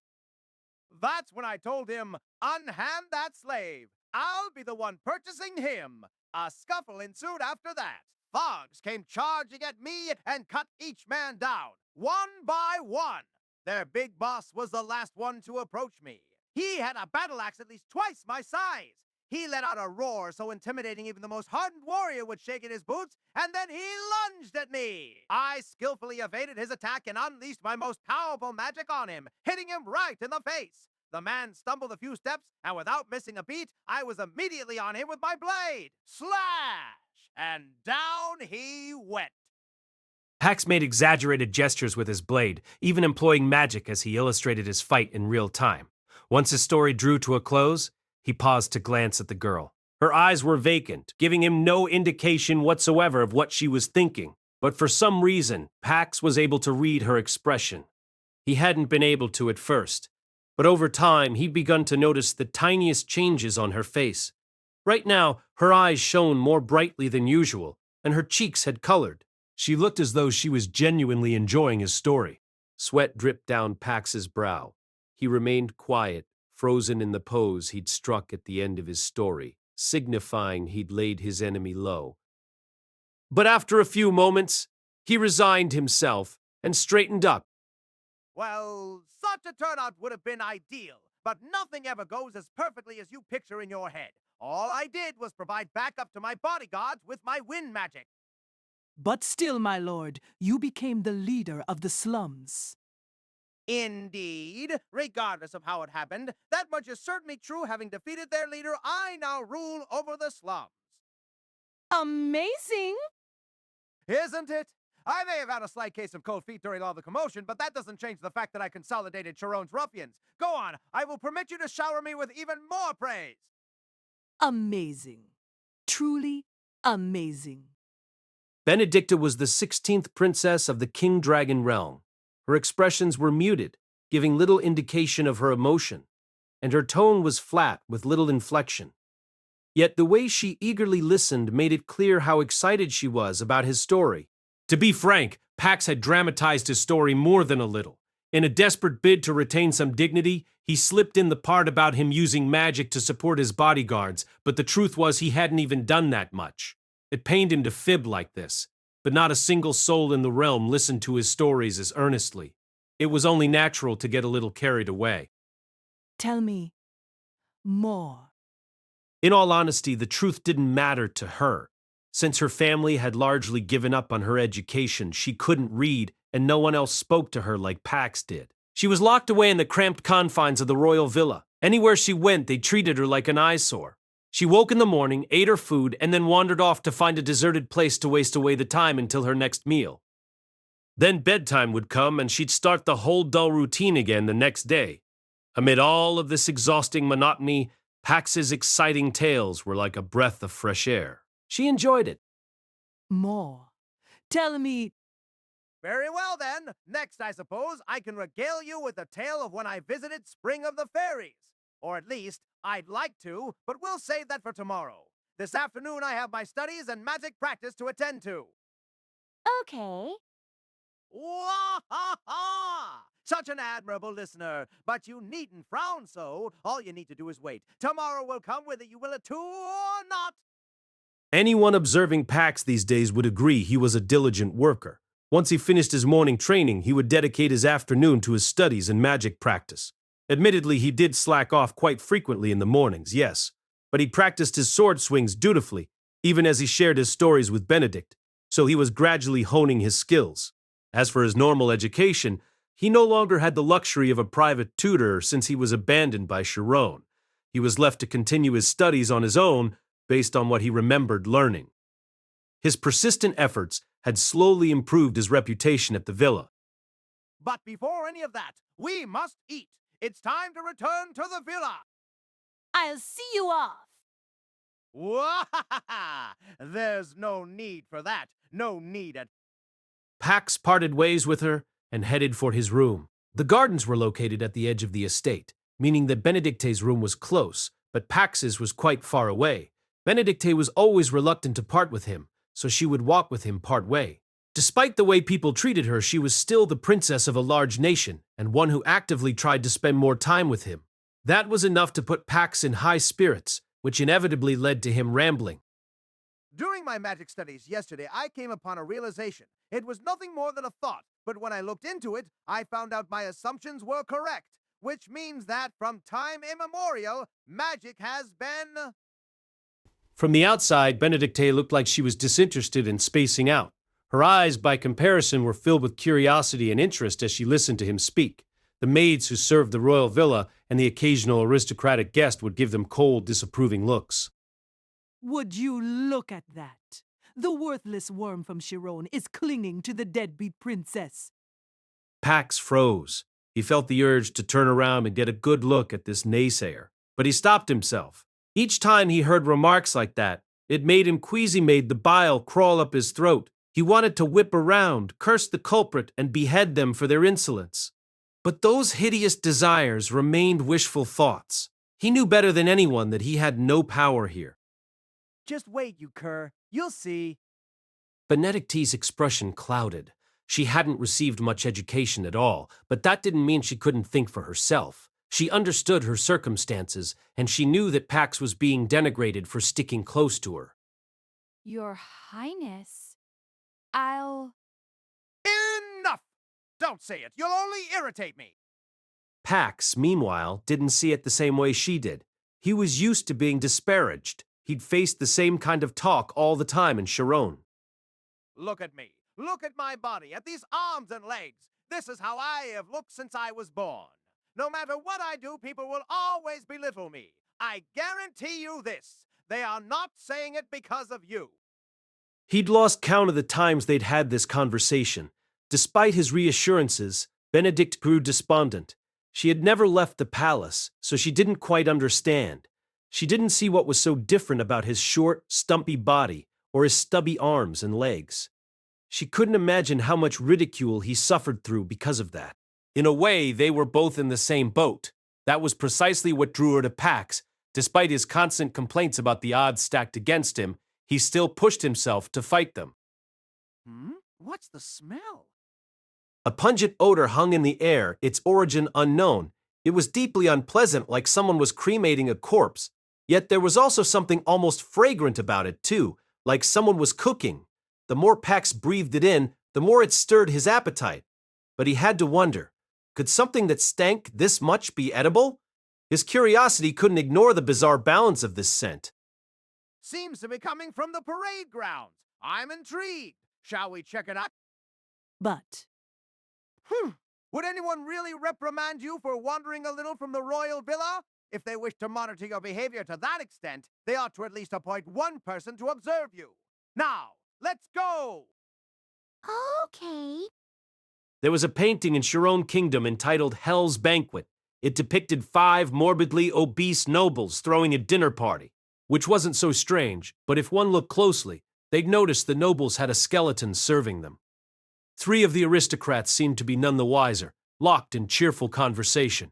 One of them had noticed and wore a shocked look as he frantically turned to the person seated beside him. The last member of their group was collapsed on the table. It was unclear whether they were sleeping or dead. Pax didn't know much about this particular painting, but he did remember his older brother Zanoba Shirone standing in front of it and mumbling to himself as he studied the scene. Had the men there wanted to be a part of that banquet? If they hadn't, then why were they forced to sit there? And who was it that had prepared the food they were being served anyway? Zanoba had been asking such questions aloud. Perhaps it was because of that encounter that Pax remembered the painting so well. Perhaps the painting was depicting a scene like the very one I'm seeing now. A makeshift outdoor kitchen had been set up on the edge of the parade grounds to teach new recruits how to cook. 5 squires were at the nearby table. Each of them was deathly pale, their eyes wandering constantly to the kitchen. The pungent odor that emanated from there was the same one that Pax had caught earlier. The smell only grew worse as one got closer to the point that even Pax felt the urge to pinch his nose. Most intriguing of all, however, was the man who was working in the kitchen. He was a skeleton, or at least his face greatly resembled one. He wore a chilling smile as he stood over an enormous pot, stirring the contents. Just a little longer and it'll be ready. The knight's expressions contorted into looks of despair, as if they genuinely thought their lives were forfeit, that there was no running from this. Perhaps the men in that painting had been in a similar type of situation. They were right about being unable to run. After all, the man concocting this macabre meal was someone Pax knew well. Death God Randolph. Randolph Marianne was indeed known as the Death God, 5th among the 7 great powers. He served directly under High General Shadal as a member of the Blackworm Knights. He had no subordinates of his own and always worked solo. He was the strongest knight in the realm and had pretty much secured the highest possible position for himself. Despite his towering station, he'd personally gathered the squires to serve them a meal. It was no wonder they couldn't run. Randolph had them literally and figuratively outmatched. Nonetheless, Pax couldn't help but wonder what all of this was about. You men there, what is going on? 7th Prince of Shirone Kingdom, Pax. Despite being a foreigner, Pax was still royalty, putting him leagues above the men here. The men started to rise from their chairs to get on one knee. No need. You are permitted to stay seated and speak as you are. They glanced between themselves before settling back down. Slowly, they began to explain the situation. Well, you see, we made a rather, fatal mistake during the drills. 3 days ago, the King Dragon Realm had conducted large-scale drills for their forces. These men were squires for High General Shaggle Gargantus himself.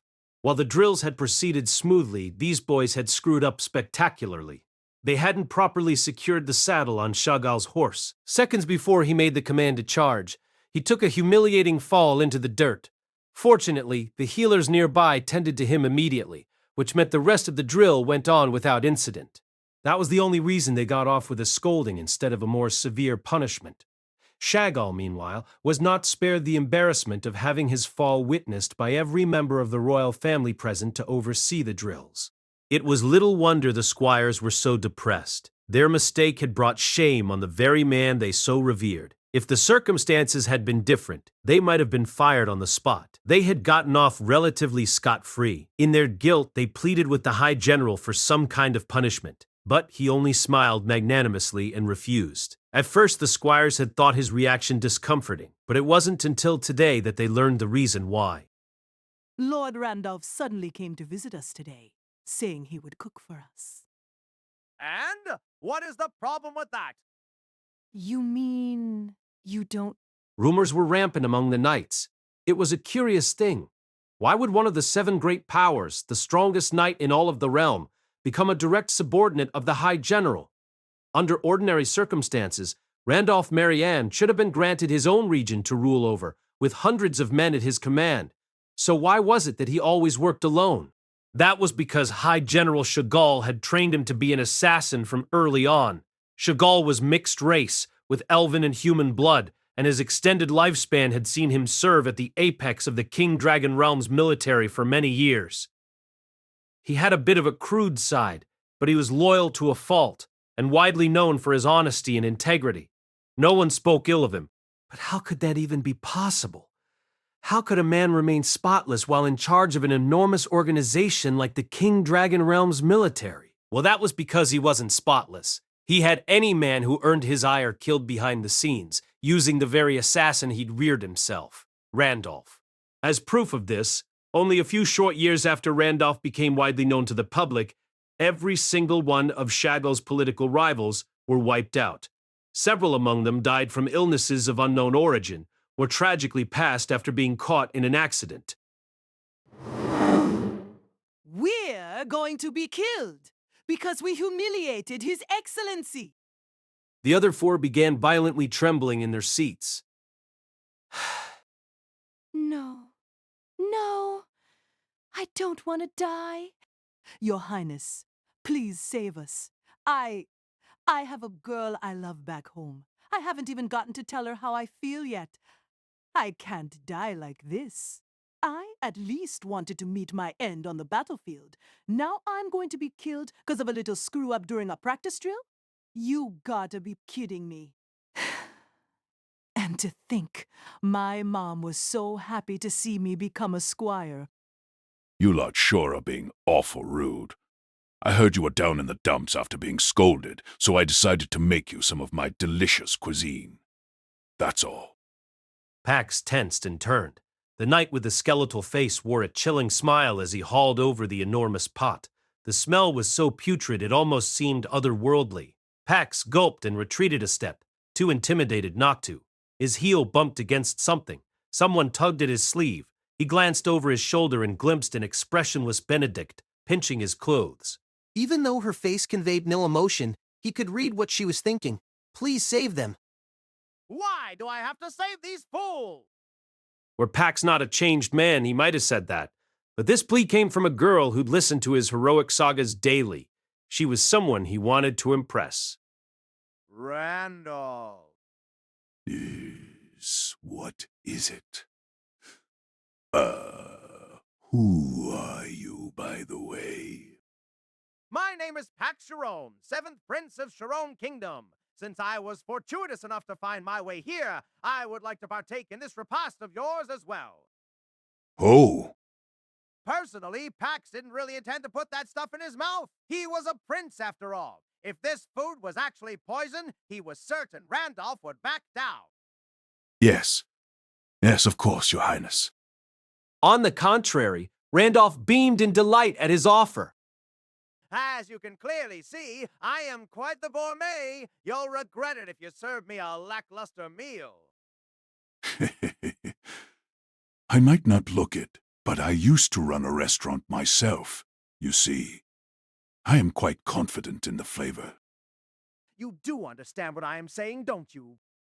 Yes, I most certainly do understand. This man is out of his damn mind. If his poison killed Pax, the matter wouldn't be solely between the King Dragon Realm and Shirone Kingdom. There were royals here from a wide array of countries. A knight couldn't get away with senselessly murdering one of them. The other vassal states wouldn't stand for it. If the King Dragon Realm indiscriminately and randomly killed their hostages, then what was the point in keeping them? The other vassal states would rise in rebellion.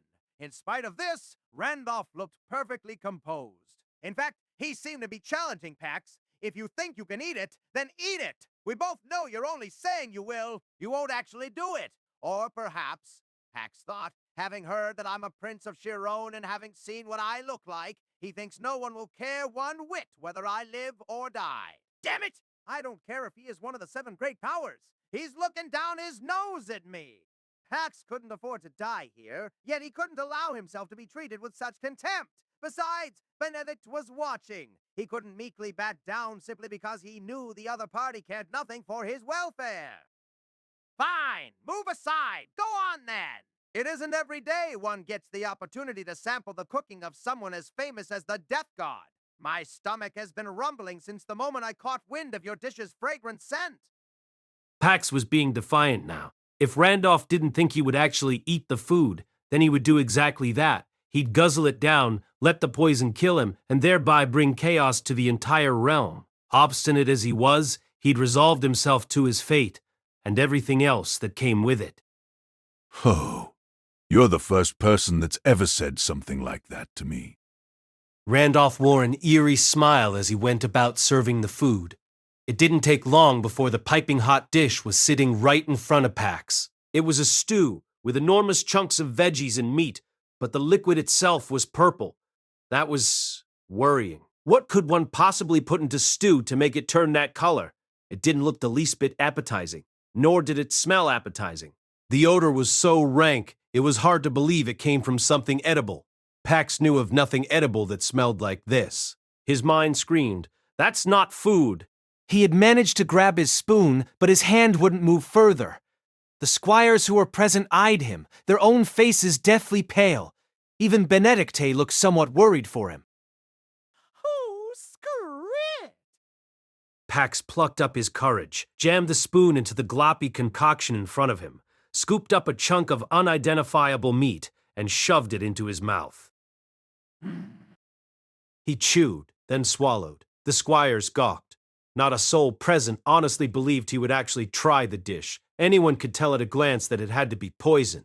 After gulping down the mouthful, Pax sat frozen solid for a few moments before he finally mumbled, That was surprisingly good. Huh?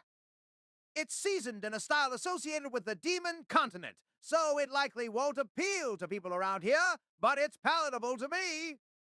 "Yes, it looked as bad as it smelled.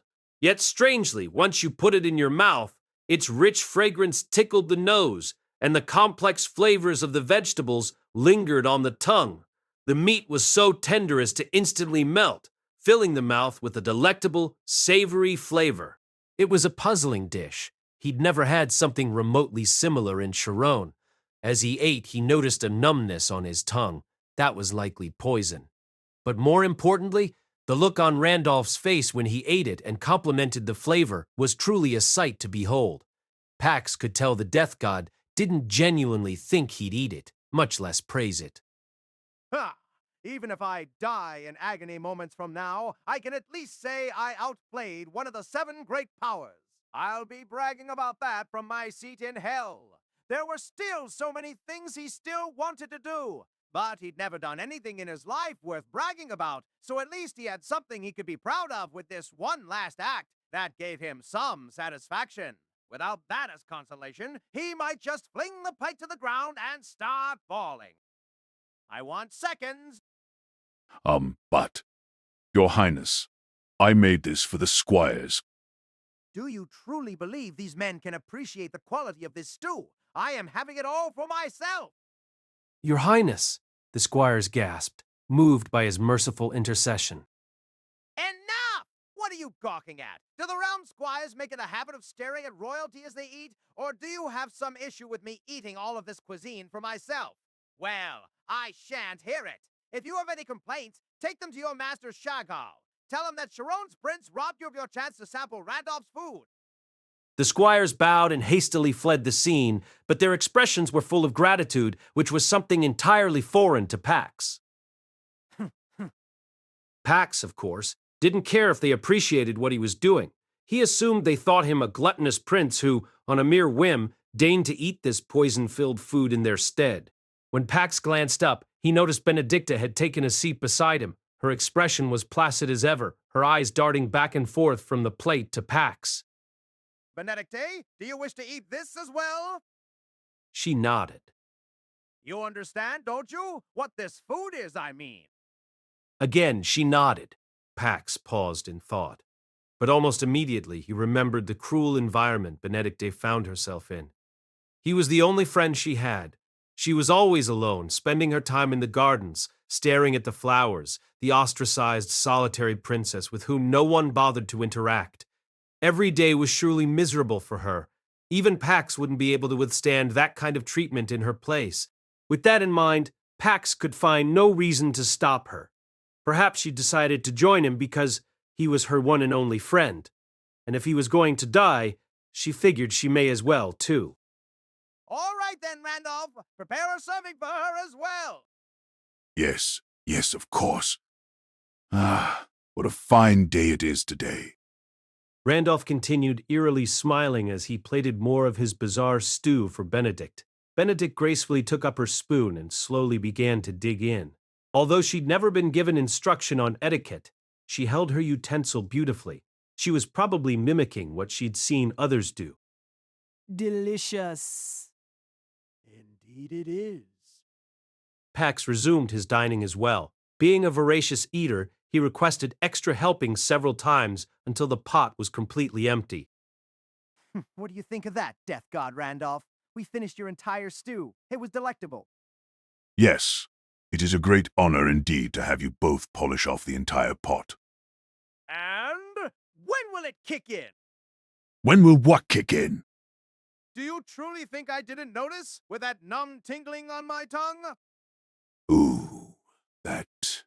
yes, well, you should notice the effects any moment now. Any moment, huh?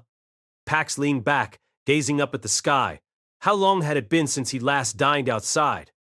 Perhaps it had been the first time ever for Benedictic. No matter how coldly a member of the royal family was treated by their kin, it didn't change how suffocating their life was. If anything, the ostracism meant the family was reluctant to let them outside at all, instead confining them to the walls of the palace. At least his last moments were beneath a sunny blue sky, and he'd eaten a delicious meal before the end. There could be no more pleasant way to go. It was as if his very soul had been cleansed. Feeling relaxed now, aren't you? Sanshoku seeds have a strong, tranquilizing effect. Sanshoku.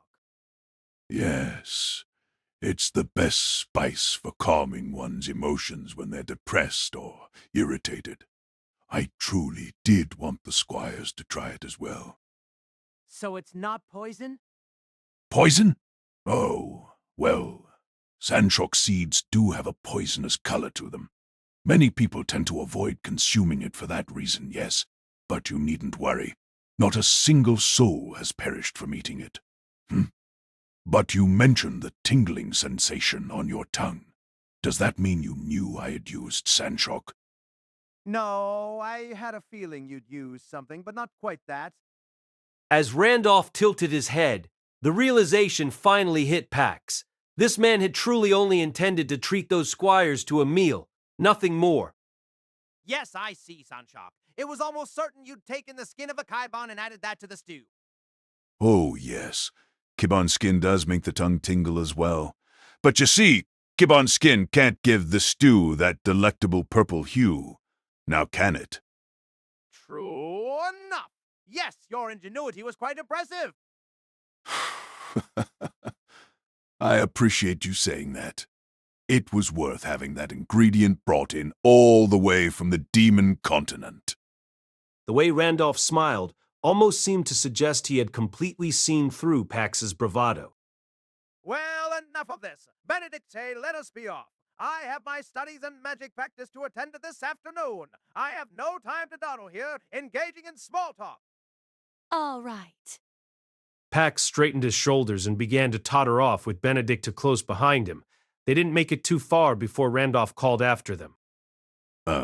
Prince Pax. What is it? Randolph sported his usual creepy smile, yet he seemed a bit anxious, rubbing his hands together as he worked up the courage to ask. Would it be at all possible for me to serve you a meal again in the future? Very well. Your cooking is delicious after all. Pax quickly delivered his answer and turned away to leave. Although he'd been unnecessarily anxious about the meal being poisoned, the stew itself was scrumptious. Those unusual flavors were unlikely to suit most people's palates, but Pax had never had anything like it. If Randolph was keen on serving him something like that again, he had no reason to refuse. He wasn't lying when he said he was a gourmet with finicky tastes. Thank you, said Randolph, bowing his head low. After that, Pax began periodically eating Randolph's cooking. In hindsight, I really had resigned myself to death back then, he mumbled as he revisited the distant past. In his head, he currently stood on a staircase landing. The nearby window gave him a glimpse of the world outside the castle. Fires dotted the landscape, smoke signals rising like pillars here and there. He heard no voices from here, but he could sense the crowds below. Pax was inside Shirone Castle, a place he'd arrived at after recklessly plunging ahead until he'd clawed his way onto the throne. I would have preferred not to hear the truth until my dying days. I was really happy, you know, to hear you say my cooking was delicious. Randolph replied, standing beside the king and gazing down at the world below. He'd removed his eye patch, and the eye underneath emitted a glaring light. Don't start that. It may not have looked appetizing, but I wasn't lying to you when I... It's hard to believe you when I now know you thought I meant to poison you. Their voices swelled with emotion as they conversed, gazing through the glass. Inconsequential happenstance had brought them together, and even after their initial meeting, nothing particularly exciting or significant took place. All that happened was that each time Pax and Benedicti sampled Randolph's cooking, they praised its taste. They would chat a bit while he was concocting his odd dishes, but they'd go their separate ways once the meal was over. The cycle repeated numerous times until Randolph realized how often he was in Pax's company. It would be a stretch to call Pax his pupil or apprentice, but he did offer some advice on swordsmanship and magic. In the end, you and Benedict are my only allies, he said as he watched the people gathered outside. They knew not all of the people out there were enemies. A knight had risked his life to venture out and bring back a scouting report. Yes, not all of them were against him, but Pax knew that they weren't in support of him either. The vast majority of Shirone hadn't welcomed his ascension to the throne. They could be his enemies under the right circumstances, but they could never be his allies. Why do people hate me so? It had been that way his entire life. No one ever allied themselves with him. Perhaps his appearance repulsed them. Perhaps he simply had no talent for finding comrades. Pax honestly had no clue. He had tried his best in his own way, but for all his efforts, only Benedicta and Randolph had come to his side.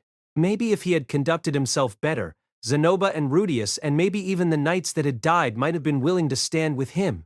It was too late to reflect on that now. Good question. People are often terrified of me as well, and I haven't the faintest idea why either. Randolph said, as if trying to comfort him. But in Randolph's case, it was no doubt because of his appearance. If only he could do something about that skeletal face and that unsettling smile, things might change a little. Actually, even with those problems, Randolph had still gained the respect of the King Dragon Realm's High General and numerous swordsmen. Pax had nothing like that. He'd become king, and now had both a wife he loved and an excellent subordinate. But alas, that was no way to run a country. He couldn't win the recognition of the masses. Maybe he'd gone about this the wrong way, but the fact remained that had too few people in his corner, he no longer knew what to do to bolster his supporters. He needed comrades, but he had no clue how to get them. Pax was now at a loss for what to do. Randolph. Yes? When I die, take Benedicte with you and escape from here. Randolph swallowed a breath. In the dozen or so years he'd lived through numerous battles, never once had another person made him cognizant of his own breathing, but he suddenly found his awareness heightened now. Go back to the King Dragon realm. When my child is born, impart to them your swordsmanship and culinary talents.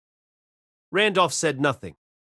Academia as well. Given the parentage of our child, there's no way they'll appoint them a tutor. I'm entrusting their care to you, and I'd ask you to compliment them as much as possible. I doubt Benedict will be able to do that herself. Neither of us was ever complimented much. Your Majesty.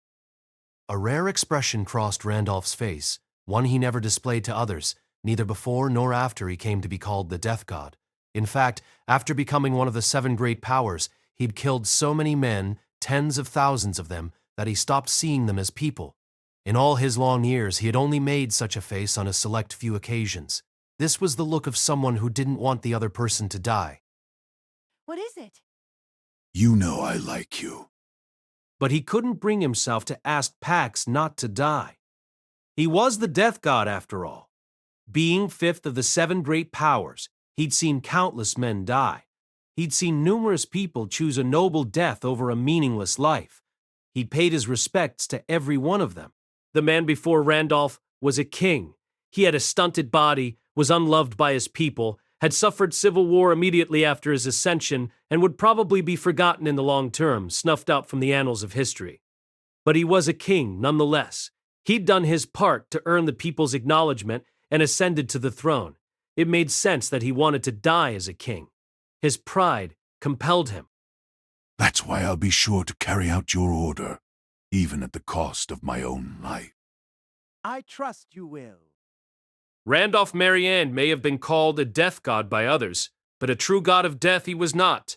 He knew of the man who'd carried the title before him. The former death god would always listen to the words of the dying before they passed. He would honor their dignity and protect it until their last breath. This was why he had come to be called a death god.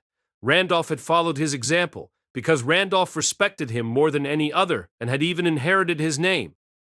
Well, it seems the sun is about to set. I'm going to go bid my farewell to Benedicte. It'll be our last tryst. Will you make sure no one interrupts before we are finished? As you wish, Your Majesty. Pax disappeared inside the room, and Randolph took up his position outside. After a while, he got tired of standing and went downstairs to fetch a chair. When he was seated, he propped his elbows against his knees and interlaced his fingers, resting his chin upon them. He kept his gaze locked on the stairs and the window that sat just beyond them. It was as though he wanted to burn the sight Pax's last glimpse at the city he'd ruled into his mind's eye. To be honest, I rather wish you wouldn't die. Randolph muttered as he slowly closed his eyes.